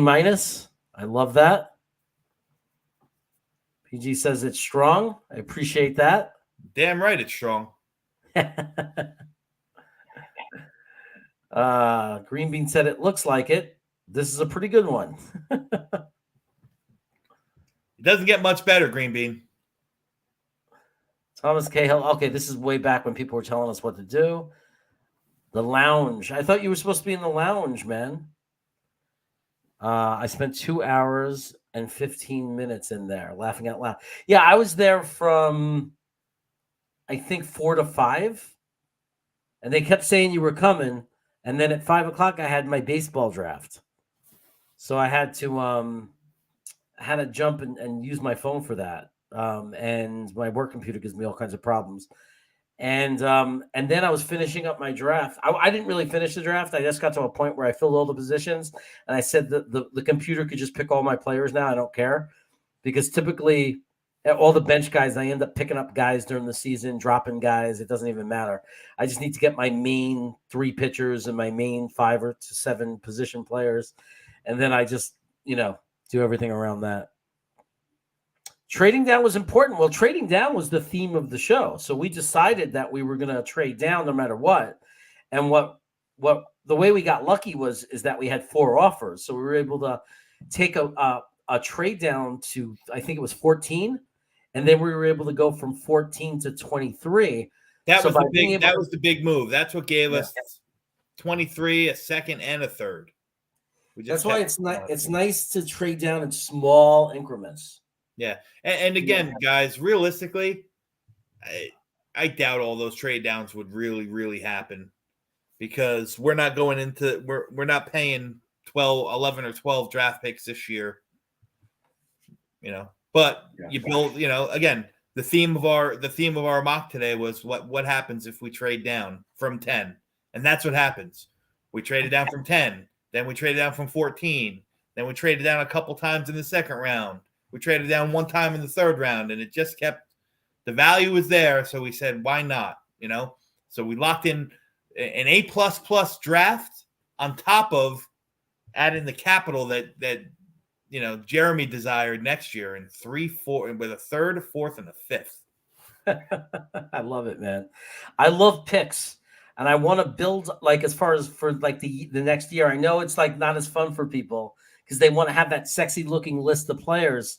But man, I love being able to walk out of any draft and say, look at the picks we got for next year. Constantly putting picks into the next year, now I know that we're not going to have to do that as much, because somebody was asking, I think it was Harry, was saying, how are you going to sign all these guys? Well, that's the whole point. When you have that problem that you have to sign everybody and you can't sign everybody, that means people are going to leave and you're going to pick up a lot of comp picks. And then you no longer have to make trades for draft capital for the next year because you're going to be getting comp picks. Well, and on top of that, let's think about it. Like I said, are you more concerned about having to sign all these guys to a second contract? Or are you more concerned about having nobody that you ever signed to a second contract, which has been the MO of the Jets over the past 10 years? Yeah.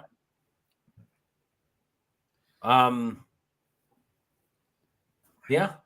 How you feeling about UNC beating Duke? I don't know. When you're an NC State guy, how do you feel about it? Like do we hate one more than the other? They're both our rivals, I kind of root for the ACC, believe it or not, once NC State's out. I mean, I still love the ACC over any other conference. So I'm going to go ACC now. But I don't know. It was weird to see how Coach K walked off the court. Like, it was a little weird. I thought there'd be more of something. One of the greatest college coaches in the history ever of college basketball. You think there would have been more to him leaving and walking out after his last game. It was just kind of depressing, him and his wife just walking out looking upset. But anyway. Good enough for a Lombardi trophy. Well, that's what matters, right? So, the more we do these and the more we don't play the board, or the more we, I look at, even when I go into other websites, and pick other, they have the players ranked differently. No matter how it pans out, it always looks like we're really going to have a good draft. We're going to get a lot of talent. It should be very interesting with 4 picks in the top 40. Even if we don't make any moves, we're setting ourselves up to really put the pieces in place to finally be the Jets that we all have been rooting for the past umpteen years. Yeah. We're putting something together here. Something different is happening with this, regime. Starting from the big guy, JD.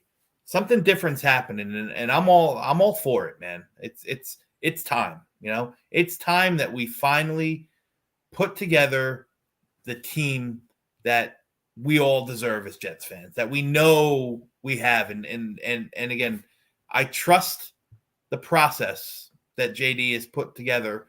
He had to strip it down bare before he can build it back up, and that's how it has to be done. That's how it has to be done. I love that. Dark Soldier not only won a Darth Vader toy, he won his March Madness bracket. Which was better, Dark Soldier?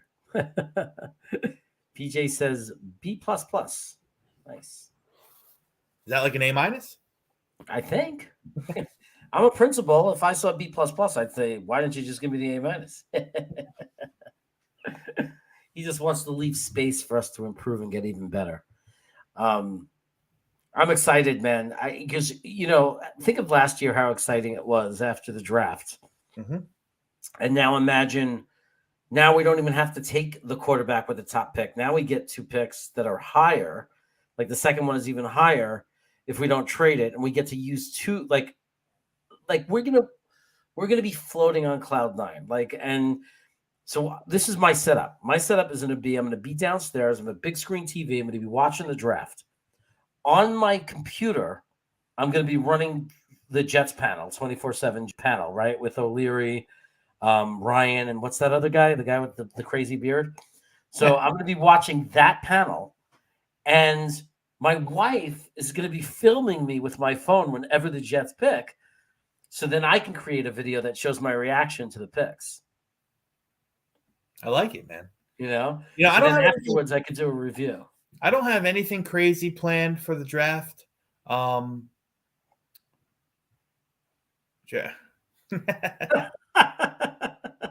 You sons of bitches, I believed you too.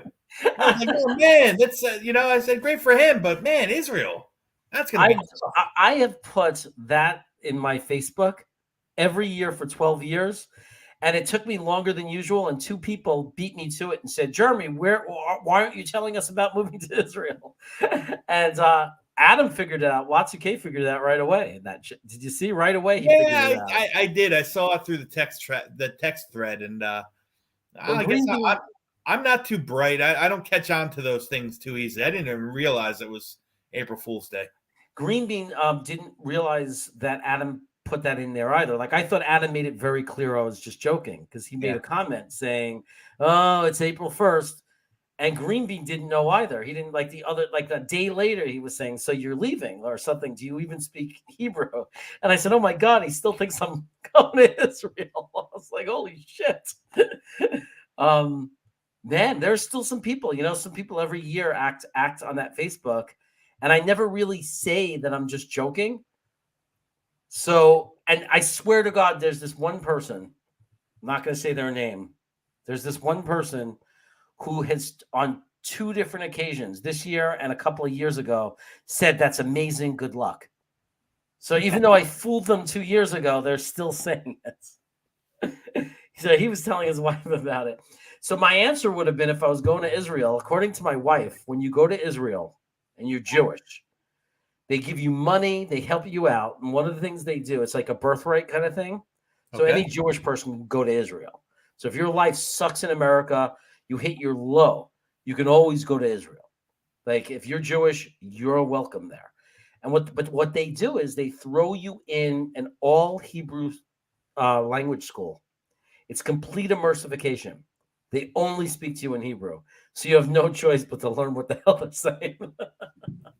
Do you know anything? Do you still remember anything from way back when at your bar mitzvah?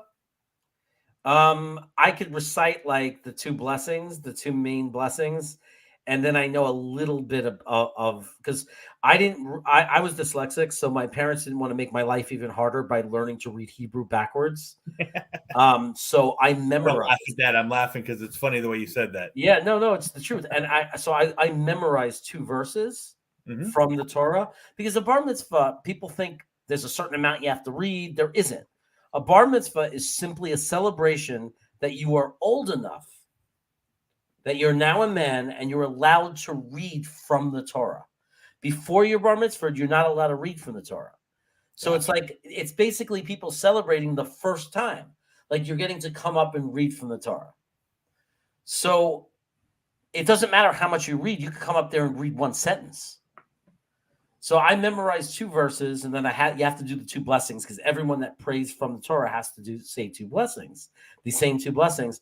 And some people just say the 2 blessings and they don't do anything other than that. But he wouldn't let the blessings he let me have in English, like phonetically sounded out, so I didn't have to memorize them. The 2 verses, he didn't let me do that because he said that it won't count. You have to actually read from the Torah. I don't care if you have it memorized, but you're going to run your finger as if you're reading it. So that's what I did. And then my life in improv and my life as a performer began. Look at that.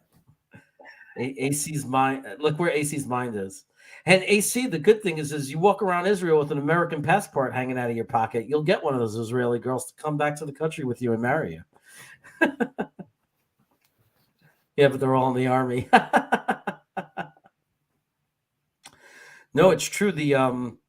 Someone told me that. They go, if you can't find a wife, they said just go to Israel, show off your American passport. They'll be all over you. Because they're like so many Israeli girls, their dream is to meet an American guy and go back to this and come to the United States to live. Yeah, it's like that in a lot of countries, man. Yeah. We take it for granted here, being in America. I know.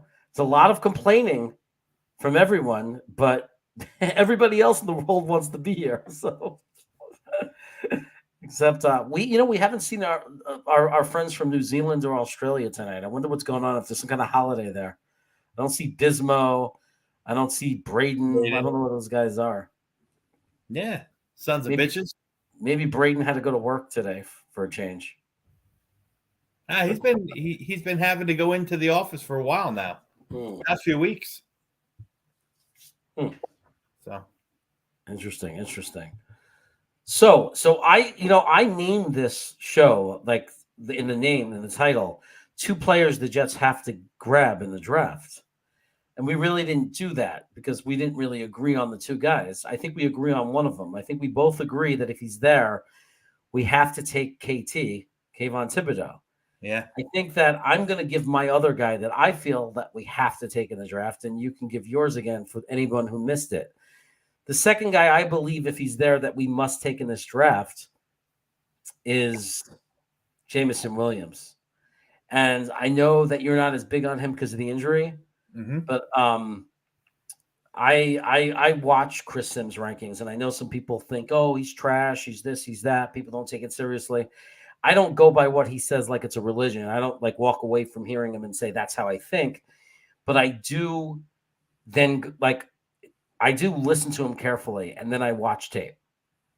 And I go onto YouTube and I watch videos and I do that stuff. And after he talked about Jameson Williams, I went on to, some games. I watched some full games. I watched some highlights of him, but I also just the whole thing when they played Cincinnati, when they played Georgia, wherever they were playing. And I watched and I watched and I watched.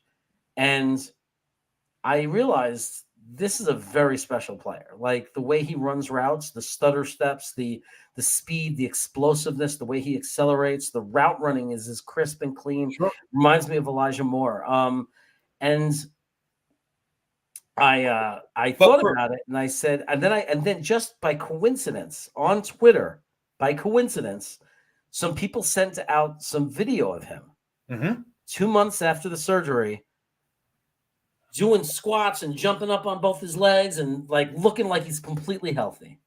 Oh, it's probably rehabbing. So my take, as I said before, all those reasons that you love Jameson Williams, the quickness, the speed, the ability to cut, the route run, and all that stuff are all the reasons why right now I'd be hesitant to draft Jameson Williams at number 10. Just an ACL. It's just an ACL, but you're not taking into context the Jets' curse here. That ACL could turn into something that with our luck, with the Jets' curse, that ACL could be something that lingers for the next 3 years until he's finally healthy and then tears the other one. Oh, you sound like Green Bean. Yeah. You got to remember who we are, man. We're the Jets. So I'm not against Jameson Williams, the player. I'm just don't see how it would make sense to roll that dice on a guy who's just 2 months from tearing his ACL at number 10, where we really, where wide receiver is probably one of the bigger holes on our roster. That's my whole take. I'm not against the player. I'm against the player being the pick right here, right now. Well, if we took him, we would have to double up for sure. I agree with that we'd have to double up and take a wide receiver somewhere in the second or third. Thank you, Don. People always forget the reality of who we are and what we've seen. And what did I say before I saw that comment? What did I say? Yeah, you sound I like said, Green. "You sound like Greenby," and I imitated them. Oh, well, listen, great minds think alike. Yeah, We're the Jets, man. Yeah. So to that point though, Jeremy, I want to touch on that. You said, if we took Jameson Williams at 10, we'd have to double up in the second or third round. Right? That's what you said? Well, Probably. that's my personal thing that I would probably do. Okay. So you're taking Jameson Williams, talented guy, not knocking him. If it was healthy, this wouldn't even be in a discussion or conversation right now because, you could easily sell him as the best wide receiver in this class. But he's injured. So taking a guy who's injured at 10 and then using another high capital, another second or third round pick to take another guy because you're not sure about that guy. Maybe the answer is just don't take that guy at 10. You can't sell me on taking Jameson Williams and whatever wide receiver you want to take, Alec Pierce. I'll use him as an example. You can't sell me on taking Jameson Williams at 10 and then Alec Pierce in the second or the third round rather than taking a healthy Garrett Wilson or Drake London at 10 and then using that second or third rounder to fill in another hole. To me, that just doesn't make sense. Yeah, okay, then don't take the next wide receiver. Just look at the fact that every wide receiver, like in college, that tears their ACL pretty much nowadays comes back. And we're going to feel really stupid in 2 to 3 years from now when Jameson Williams is like the new Tyreek Hill and he's ripping up the league and tearing apart the league. And we're going to sit there scratching our heads and say, we could have had him, but we were worried he was going to miss the first 3 or 4 games of the season. You're making my argument for Derek Stingley Jr. right here, right now. I'm making my argument for Derek Stingley Jr. I'm not against Derek Stingley Jr. except for the fact that Sauce Gardner's better.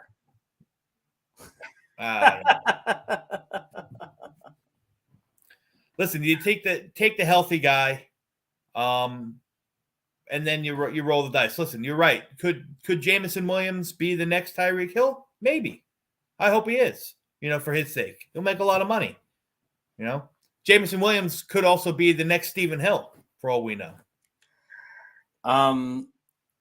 Yeah, no, there's no question. But so could Drake London.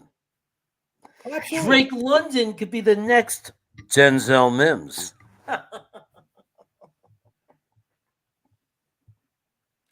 We don't know. If he's lucky, he's the next Denzel Mims. Denzel Mims is a stud. He hasn't shown it yet, but I believe he's a stud. There's a thoroughbred in that sleek 6'2" body of his. Well, if I was following Green Bean's advice, I would take Jameson Williams. What did he say? Never draft because you're afraid of what happens. If you don't, you take the guy you think has the best chance to make an impact for our team. To me, that's Jameson Williams. Look, people are going to disagree. People want Treylon Burks. People want Garrett Wilson. People want Jameson Williams. People want Drake London. People want, So Jeremy, give me your. I'm getting feedback. I don't know if that's my mic. It stinks. Give me your top 5 wide receivers right now. Jameson Williams was number 1. I know that.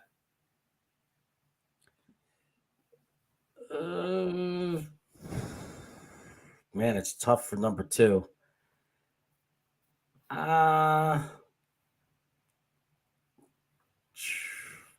Probably Drake London. I'd put it number 2. Okay. I'd put Garrett Wilson at 3. Okay. Christian Watson at 4. Okay. And I'd put Pierce at 5. Okay. That's fair. Now, the other 4 are all healthy, right? How far off is the drop off from your 1 to 2, from Williams to Drake London? Is it a completely different tier? You're talking one's a first round talent and one's a fringe second or third. Honestly, yeah. Honestly. Yeah. Mm-hmm. I find that he's at a different level. Okay. And I know a lot of people, some people, I know it's a big discrepancy. People don't agree with that. I didn't until after I saw that, I really looked at a lot of tape and I started watching some of the other guys over again. And there were some things I saw that really made me very, very big on him. And it was just the level of competition, but the fact that he was able to run by even in double coverage, that he was able, like the way he would easily beat corners and safeties. And he would do it not just by sheer speed, but with he would do these moves, like the way he runs and does those little cuts, and you can see the defense biting, and then the way he can do that cut, and fake it, and then go back to full speed. It just blows my mind. It blows my mind. I think he's going to be as good as Chase. So, that's I put him at that level, honestly. So, I know that might be crazy. I might look like an idiot. It's not crazy. This is the thing: is that you're entitled to your opinion. He's your guy, and there's nothing wrong with that. And that's what I think a lot of Jets fans, especially in this content realm and the Twitter sphere that we live in, forget. They think, oh, listen, I'm never going to listen to Jeremy again because he doesn't think like I do. You're allowed to think like and believe in whoever you believe in. Yeah, it's not my rankings. That's not how I would rank them. But you're entitled to think that way. How many times have I stood up on my soapbox and screamed the names Daniel Falele and Derek Stingley Jr.? Right. I've lost Twitter followers because of it. Yeah. Look at Green Bean. What an asshole. all I'm saying about Williams is this. All right. I'm not knocking the talent that the guy has, and I hope to God that he, comes back, free and clear of any issues with that knee. But I just don't see how the Jets, as constituted in the position that we're in right now, where we keep talking, the mantra is that we have to produce. We're 6-30 over the past over JD's tenure. We have to produce. We have to get to 8, 9, 10 wins. Now's the time to do it. We have a young quarterback who's got a sky-high ceiling, but we haven't put pieces around him to really see if he's ready or able to take that next step. As much as I love and as much as I support Zach Wilson, none of us know if he's the true answer or not. That's the big pink elephant in the room. Is Zach Wilson going to be the guy? So what better way to find out if he's the guy than give him the pieces to work right now? I just don't think Jameson Williams is that piece right now. Now, if I'm the Rams, or if I'm, one of these teams, if I'm the Bengals, and I don't have these glaring holes, or I don't have these, needs that need to come in and play right now, Jameson Williams would make sense to me. I just don't think he makes sense for the Jets right here, right now, especially at 10. That's just my opinion. Right. Take care, soldier. Thanks for coming today, buddy. Hey, bud. I'd have Jameson Williams right now in my rankings, probably about 4th or 5th. Okay, that's my ranking. So, well, the thing about it is, what's interesting about these things is we can have these discussions, because the discussions that are hard to have, that should be harder to have, I think. And I think the things it's harder to live with and for people to be more civil about are the kind of things that are never proven right or wrong, because they're belief systems, right? There are certain things that don't get proven. The reason why everybody should be able to have these disagreements and have different rankings and different ratings is because in a few years from now, we're going to know who is right and who is wrong with each one of them. And there's guaranteed to be some things I was right about and you were wrong about. And there's going to be things you were right about and I was wrong about. Now, it might be you were right about everything and I was wrong about everything. And what's the worst that's going to happen? I'm going to sit there and say, well, I was wrong. And we might make fun of me a little bit, like Green Bean making fun of me about my predictions for Zach Wilson. And we'll laugh about it. And that's the way it should be. That's the way it should be for all Jet fans. We should all want one thing together. We want to win. We want to turn this ship around. We want to win a Super Bowl. We're tired of losing. We're tired of being a joke. We all want that. But we shouldn't fight with each other because we have different opinions of how to get there. That's the fun of being a fan. The fun of the draft, the fun of doing the mock drafts is to each make our own predictions. And if you compared all the general managers for all the football teams and look at their boards, they would all look very different. Yeah. Like all their boards would look very different. And some of them would be right about some things and some of them would be wrong about others. Some of them get fired and some of them win awards for GM of the year. I mean, that's just the way it is. So the nice thing is we're going to get an answer on all this stuff. Next year, we might not have our answer.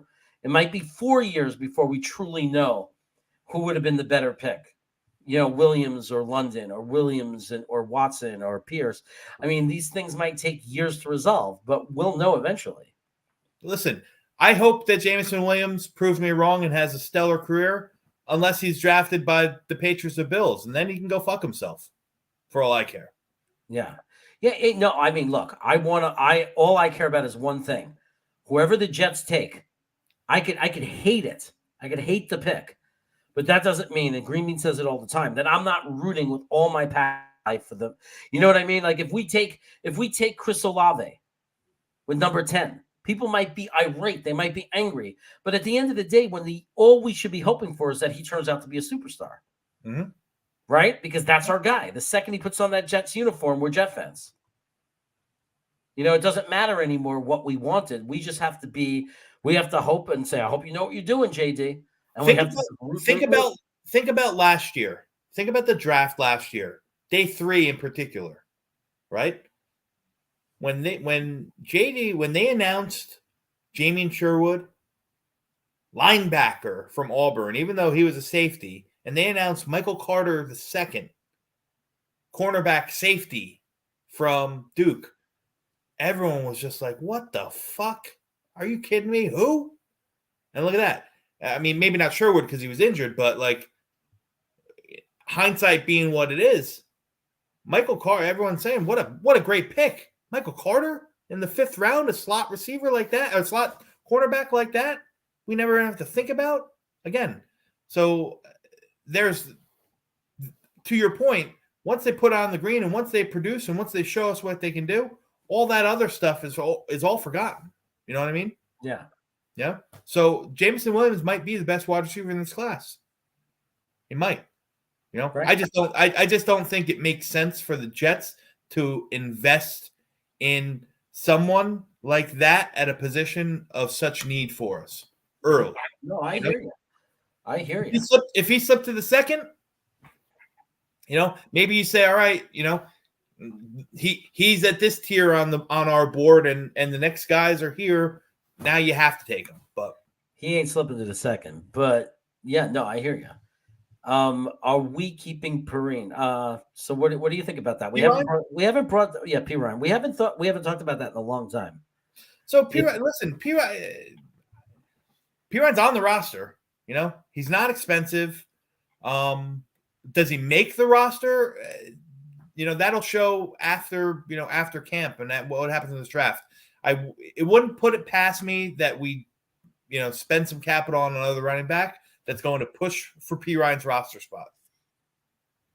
But as of right now, yes, he's on the roster, as is Greg Van Roten. Yeah, I mean, I think that P. Ryan has, as long as he comes into camp just like Mims, like the jobs are theirs to win. I mean, there's roster spots. I mean, even if we draft a running back, we have Carter, the drafted running back, and Coleman, there's still a 4th spot to fight for. Yeah. So, so we'll just see, how he comes in. I don't think he's ever done anything bad. He might not have done anything great in people's opinion, but it's not like he's done anything really bad that makes me hate him, Yeah, no, I agree with that. And the thing is, though, he spent so much time as a healthy scratch. He didn't suit up for so many games last year. I mean, that's a telling sign of where they kind of see him in the pecking order of the running back room. Right. Hey, Rob, the only problem I have with Ajabo is I don't like Achilles injuries. Like, I'm it's already stressful enough with Carl Lawson. And like, is he going to come back the same? Is he not? Very different than me than an ACL, but I know that they're getting better at it. And I know that Ajabo's a young guy, right? So the younger you are, the better you can recover from those kind of injuries. So we'll see. I mean, I think New Orleans is nuts to give Marcus May that kind of contract coming back from an Achilles. Like that's risky, man. Yeah. Well, listen, they're ranking on something, but to Rob's point, and I think that's a fair comparison. We're talking about Jameson Williams, at 10, because that's what we're talking about. Jameson Williams and David Ajabo were both pre-injury, were both destined to be top 20 picks in this draft. Depending on teams picking, so on and so forth. But they both would have been selected in the top 20 picks. No one would take David Ajabo at 10 right now, right? If you took not an Achilles. Because at Achilles we still have that. I mean, there's still a percentage of players that clearly never come back the same from an Achilles. You know what I mean? Like there's now lately, more recently, guys that are coming back. Like every year that goes by, it's like they get better and better at it because, I know it's a different sport, but like obviously Durant, he was messed up. That wasn't just his ankle, right? I mean, he had multiple injuries going on down there, and I think it's just as important a sport for an ankle. I mean, basketball, right? I mean, you need your ankles. So to me, that just gives me hope. It doesn't mean, he's going to be fine. There's nothing, Carl Lawson will be fine. Jamie Sherwood will be fine because look at Durant. It's still at that point where, to me, an Achilles is not a guarantee. Like for some people, they might be able to come back and have that success, but some people might never be able to come back. So I'm just really scared. Look at the kid from the running back from the Rams. That gave me great hope. Came back 5 months from an Achilles tear. When Akers came back and was doing that, I was thinking of Carl Lawson. That's all I was thinking about. I don't know if it went public, like how bad his was. Is there like are there ways to rate an Achilles? All you hear is ruptured Achilles. Well, what does that mean? Is it worse? Is his worse than Akers?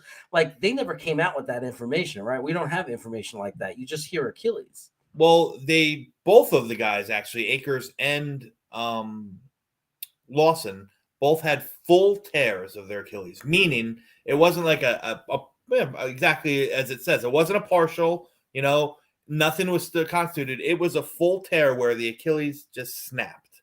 Mm-hmm. So Vinny had an Achilles in the playoff game in Denver, then comes back to camp and hurt it again. It's lost the season. Yeah, I remember that. That was a long time ago, though.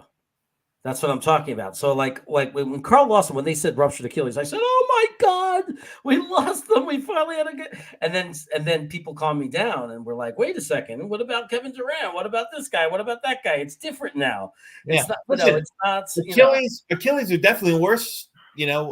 On the scale for these guys being as big and strong and athletic and as reliable they are, as how much they rely on, that for traction and cutting and so on and so forth. So an Achilles is definitely the worst of the two between an ACL, but an ACL tear is still an ACL tear.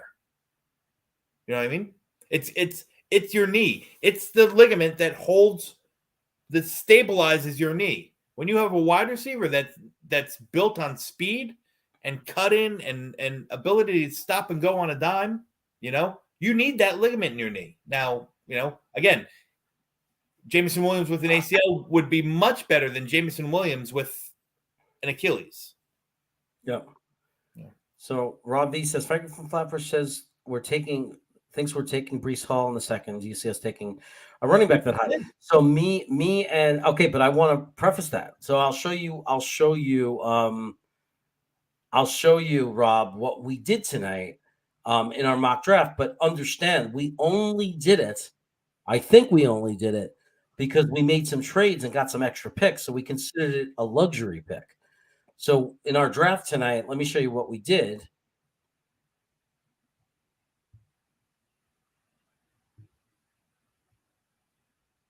take down a comment. If you look at what we did, we actually took Breece Hall, but that was only after gaining picks, right? So we took Breece Hall at 35. We took Elam at 38 because we thought that his value is too high to leave sitting there. We got Christian. Look at all the picks we got, though. 46, 61, 69, 87, 98. So we thought with all these picks, right, to address our needs, Breece Hall was by far just sticking out to us like a sore thumb. Like, how do you not take maybe the best running back out of the class? Yeah, he's saying, oh, we traded back from 10. Yeah, the reason we traded back from 10 was you love this draft? Yeah, we love it too. That was the theme of the draft. We had agreed that we were going to trade back 10 no matter what. Yeah, our theme or concept of this was no matter what, we were going to trade back from 10 and see what happened. So, Rob, that's what we did. We traded back from 10 to 14 and gained a little capital. And then we traded back again from 14 to 23 and gained a lot more capital. And then I think we made one more trade later in the third round or in the second round and traded back from like 50 something to 60 and gained even more capital. And check it out, Rob. We got some picks for next year too. An extra 3rd, 4th, and 5th. That's like a crazy dream, this draft. That's like a crazy dream. I'm telling you, this is as good as it gets. It's as good as it gets. Is it realistic? Probably not. But this is the night of dueling draft. It's not the night of projected what would the Jets do draft. Yeah, look, that would be a dream draft. And every time people do mocks, it's like almost so many of them are like, if it happened in real life, it'd be so amazing. And people are like, C minus, you should have done this. And I'm like, look at the players we're getting. When do you see drafts where we can get so many great players? And I'm only hoping that if we don't make a lot of trades, like for players before, if we don't lose our picks, if we actually make most of these picks, man, I hope it looks something like this. Can you imagine? We just get 5 new starters or 6 new impact players right off the bat. That'd be crazy. With our free agency that we just had, that's just sick. So to answer that, Sir Manser, I'll reel it off. Not the pick numbers, but we took Kayvon Thibodeau. We took Drake London. We took Breece Hall.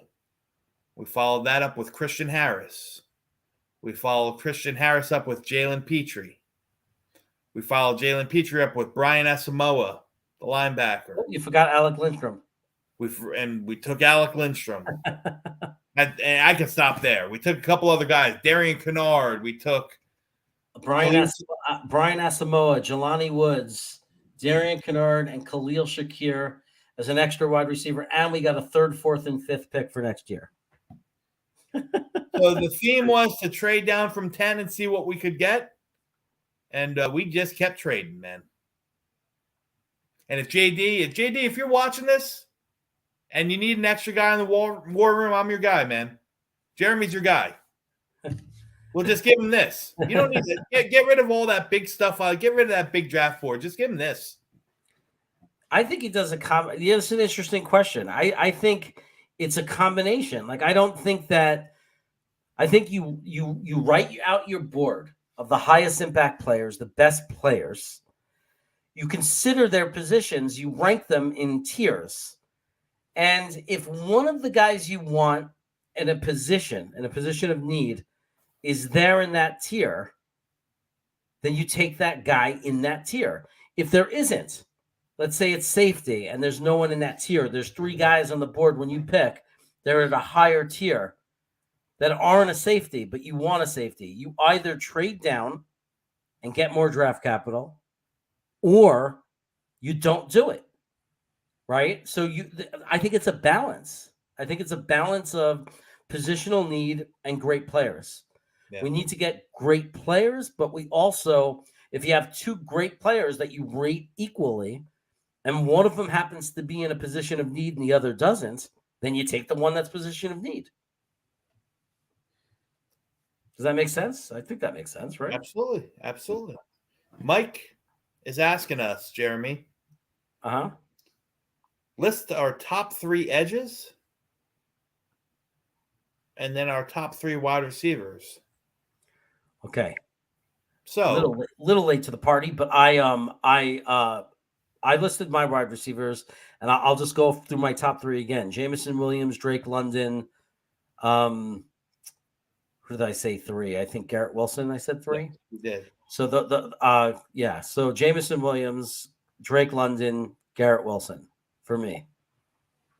And my top 3 would be wide receivers, the big board, not saying who's the best fit for the Jets, but my top 3 wide receivers in the class. And it's close at number 1, but I'm going to say Garrett Wilson. I'm going to say Drake London's number 2. And I'm going to say Treylon Burks is number 3. Okay. Now And edges. Mine, I think my first 2 are really easy, and I think, but we're going to probably disagree at number 3. I think, Hutchinson 1, Thibodeau 2, Jermaine Johnson 3. those are my 3, except I have Kayvon Thibodeau at 1, Aiden Hutchinson at 2, and Jermaine Johnson is by far number 3. And I have no argument against putting Thibodeau above Hutchinson. Like, to me, it's a coin toss. When one drops, I couldn't care less which one. Mm-hmm. So I have no argument for it even. To me, I think Thibodeau might even be better against the run and have more athletic ability to do more things. I think Kayvon Thibodeau is the best player in this draft class. So and I said that, and he thinks he's the best in the draft class in a healthy, good way. Like the way he said it in the interview, I loved it. He said it he said what you're supposed to say. Yeah, he said what great players say. But to those lists that we just gave you, Mike, I think that the bigger thing, everyone likes Kayvon Thibodeau and everyone likes Aiden Hutchinson, or probably maybe they don't. But I think you can't knock their talent right there. I think Jermaine Johnson is a name that people aren't talking about enough. He's a phenomenal talent. He's got a very high floor, not maybe as high of a ceiling as Kayvon Thibodeau or Trevon Walker or even Aiden Hutchinson. But I think he's going to come in and he's going to be a force in the NFL right from the get-go. He's great against the run. He's a very, very, very skilled and talented pass rusher. He's got his moments. He gets sucked up a little bit too much. When he doesn't get his hands out, blockers get into him a little too much. Stuff like that can all be coached out of him. But Jermaine Johnson's a name that I would be completely okay with coming off the board at number 4. I know a lot of people think differently. They think if the 2 edges are off the board, you got to go Sauce. And not knocking Sauce. I love Sauce Gardner, but I don't think I don't think taking Jermaine Johnson is that far of a reach. Yeah. I don't. Why am I nervous about this stuff coming about the Oregon kid? Because that's the intention of the stories that are coming out, to make you nervous. That's why you're nervous about it. But just think about anything they're saying about him, and aside from the one interview that they showed that people didn't like, where I don't see what the big deal was, but some people didn't like it, fine. Everything else is just without any evidence at all.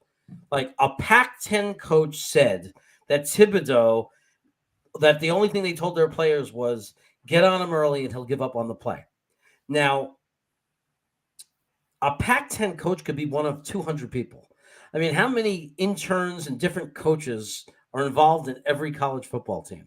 So you have one guy who doesn't like Thibodeau for whatever reason. They played against them. He sacked their quarterback. He thought it was a cheap shot. Whatever it was. One person said something nasty about him, right? And was full of crap and said, oh, yeah, we didn't even do a special game plan for him. Now, if you watch the games, I live on the West Coast. I watch them play all the time. And like in the Utah game, or Utah State, Utah, whatever, where they lost, you could watch the game and clearly see that the game plan is to avoid this guy. They're running away from him, or they're running at him with an extra tight end, specifically hitting him with the lineman. Like everything is about slowing this guy down. They literally were double teaming him the whole game. That's game planning, right? When you already plan ahead that you're going to double team somebody, that means you've game planned for him. It's just absolutely ridiculous to me, those stories. And nobody has showed me any tape or any evidence of him giving up on plays. I have not seen it. I have watched play after play. I used to watch the games. I've now looked back. I stare at them. I watch them like over and over again in different games. And I don't see any evidence that he's taking off of a play. I just don't see it. So to me, it's just crap. I don't believe any of it. You know, and him not liking football is ridiculous because to get to this level, imagine how hard you have to work. And that was the latest interview that he said. He goes, you know, my mom gets upset by it. I just ignore it. But my mom knows not to believe it because she saw everything I've sacrificed to get to where I am. You think it's easy to have a body like his? He's sitting there without a shirt. He's solid muscle. Do you know what? That's not easy. It's not easy to maintain yourself like that. That takes a lot of work. It takes a lot of work to dominate the Pac-10. Like, you don't just get that good by accident. It's just crazy to me. I'm okay with the guy who, you know, believes in himself and has interests, you know, and, you know, he's, from what I understand, he's also very, very, very intelligent, you know, he's an academic, he's in academia. He's, he's a forward thinker. And what's wrong with that, you know? I think that 100%. I like, you have to jump into his shoes. Yeah. He's like, when he's talking about Nike and organization, he's talking about brands, he's talking like we talk to our students all the time. When a student tells me, I don't have to learn to read, mister, I don't have to do my work, I don't have to do my math because I'm great at football or I'm great at basketball.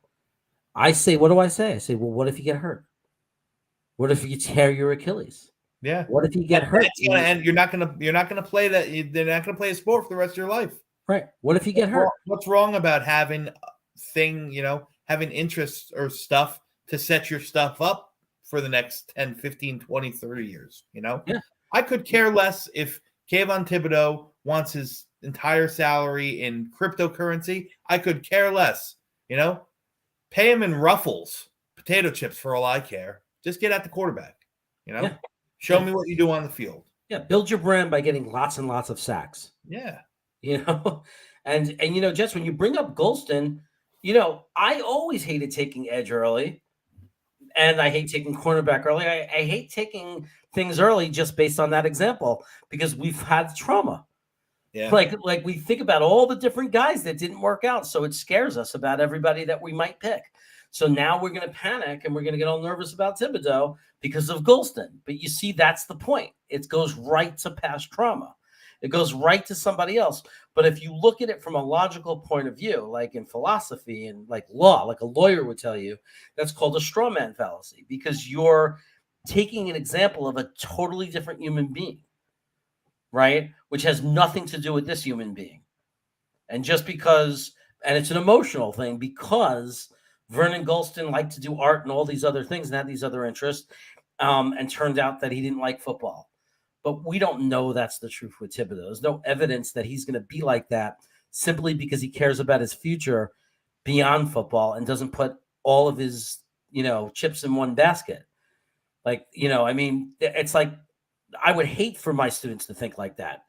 I would hate for them to sacrifice education or sacrifice building a future or a backup plan to whatever dream they're going for. When you go for a long shot type thing, you better have a backup plan. Like my sister-in-law, younger sister-in-law wants to be a famous artist. She loves to do art. How many artists make it? So the fact that she has her education and can fall back and become a teacher or an art therapist or whatever it is, that makes me feel good because it's like you have to have fallbacks. You have to have a plan. To me, it's a guy who's really smart because he knows that he needs to have a plan. Because if he doesn't make it in football, if he tears his Achilles, if something horribly wrong goes wrong, this guy's still going to be able to take care of his family. And I think that's what he was trying to say. Yeah, confidence can sometimes be construed as cocksureness. And maybe he has a little bit of both. But, again, talent supersedes everything else, and the guy's talented. It's impossible to say that he's not.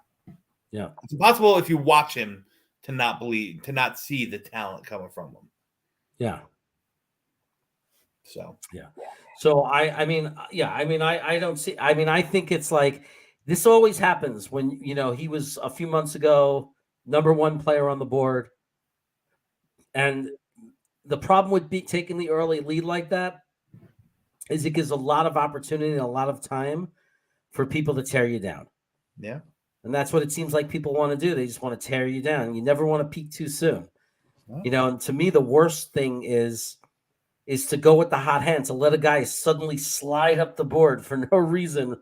It's like, but all the evidence of the last couple of years and watching their tape and their games and their actual ability to make it happen on the field, you're just totally ignoring it all on things that there's absolutely no evidence of.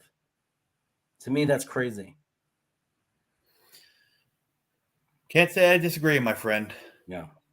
So, the only reason I'm high on Hutchinson also is, and it's probably bad. It's for a bad reason, because I got it in my head that he's going to be the next Watts. I said, it reminds me of TJ Watts. He reminds me of a Watts brother. And that's probably the worst thing. It's the worst way to evaluate talent. When you start getting in your head that there's somebody else, you start seeing them being someone else, because really you should just be focused on their talent, their ability, what they're doing on the field.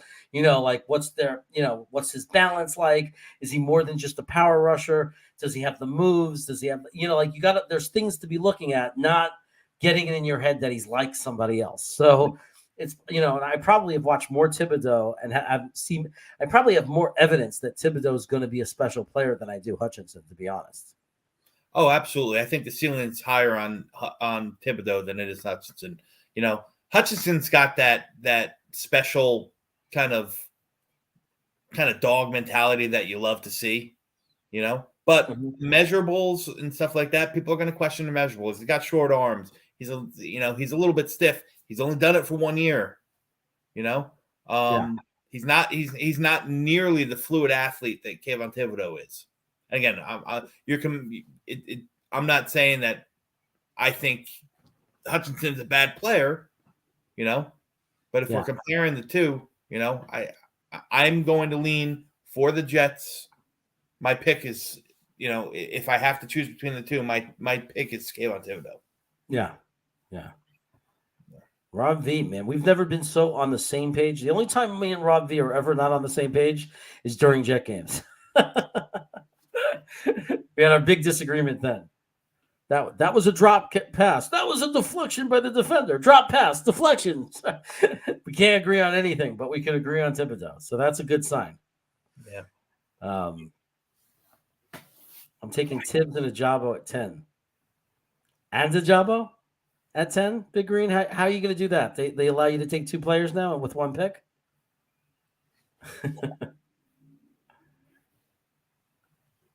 Oh, yeah. Oh, wait a second. There was something up here. Mess is saying it. Yeah, Solomon Thomas was supposed to be a Watt. That's true. And you know what?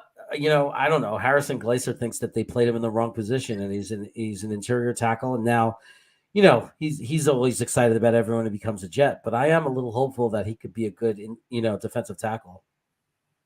Like if he's just focused on that position, his best year was last year as an interior tackle, right, Tom? Yeah, absolutely. And listen, he's a good signing. He's depth. He's not anybody that we're gonna have to depend on. Hopefully, knock on wood. But he's just another cog in the wheel, man. Oh, I have him confused with another Rob. I do that all the time.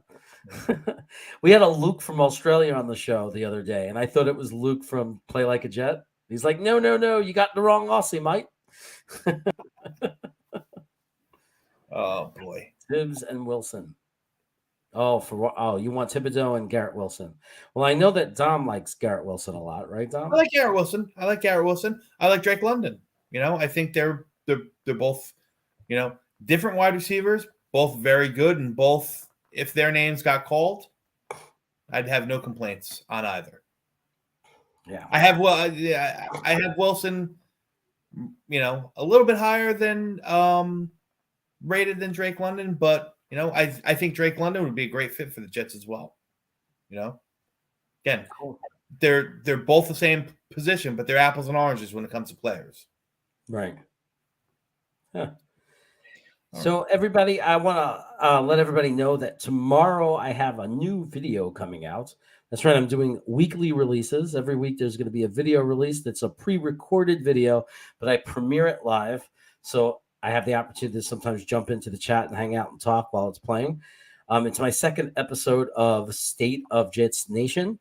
It's basically me ranting for 20 to 25 minutes without interruption or chat. It's a great opportunity for you to completely disagree with things I say and totally agree with other things I say. So it'll make you yell at me 1 second and then cheer with me the next. But it's just an opportunity for me to show and share my feelings and opinions without any influence, just like where I am at the moment. And I want to be very honest about the fact, and those of you who watch me know that my opinions change because we have a lot of people like working with guys like Tom, Adam, Green Bean, watching a lot of the Jets content, getting to watch more film, guys like Joe Blewett. My opinions change. My feelings change. They shift. But the video tomorrow was made today, so it will be everything I think as of right now.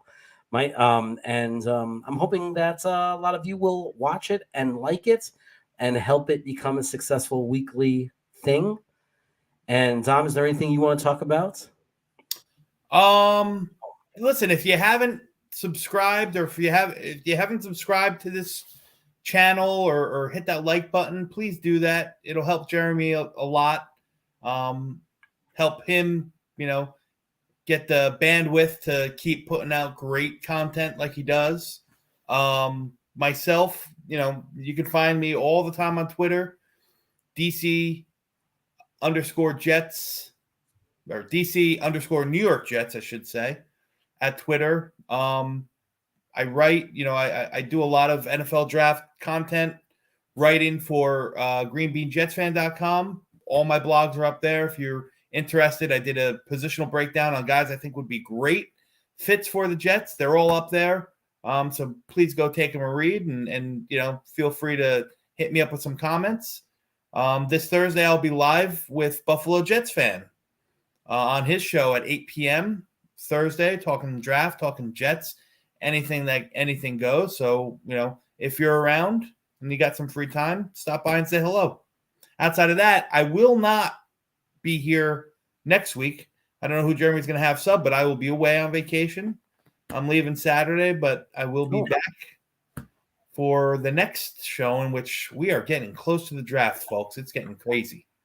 I actually think that when you come back, we probably won't do the mock duels anymore. I think we're going to just start talking about players. Yeah. Don't you think? I mean, I think like as we get closer to the draft, like enough with the mocks, we've done a million of them. I think at this point, well, maybe we do one at the end after we talk about players, but I think it's more important we start to get, Tom, you have so much knowledge about all the guys that we can just start going through guys at every position to help everybody out. So when the draft day comes, they'll know who some of the names are. And it was helpful for me last year when I heard it from content providers. And I think it's nice for people to get to hear about different players in different positions. So I think we should take some time to do that before the draft.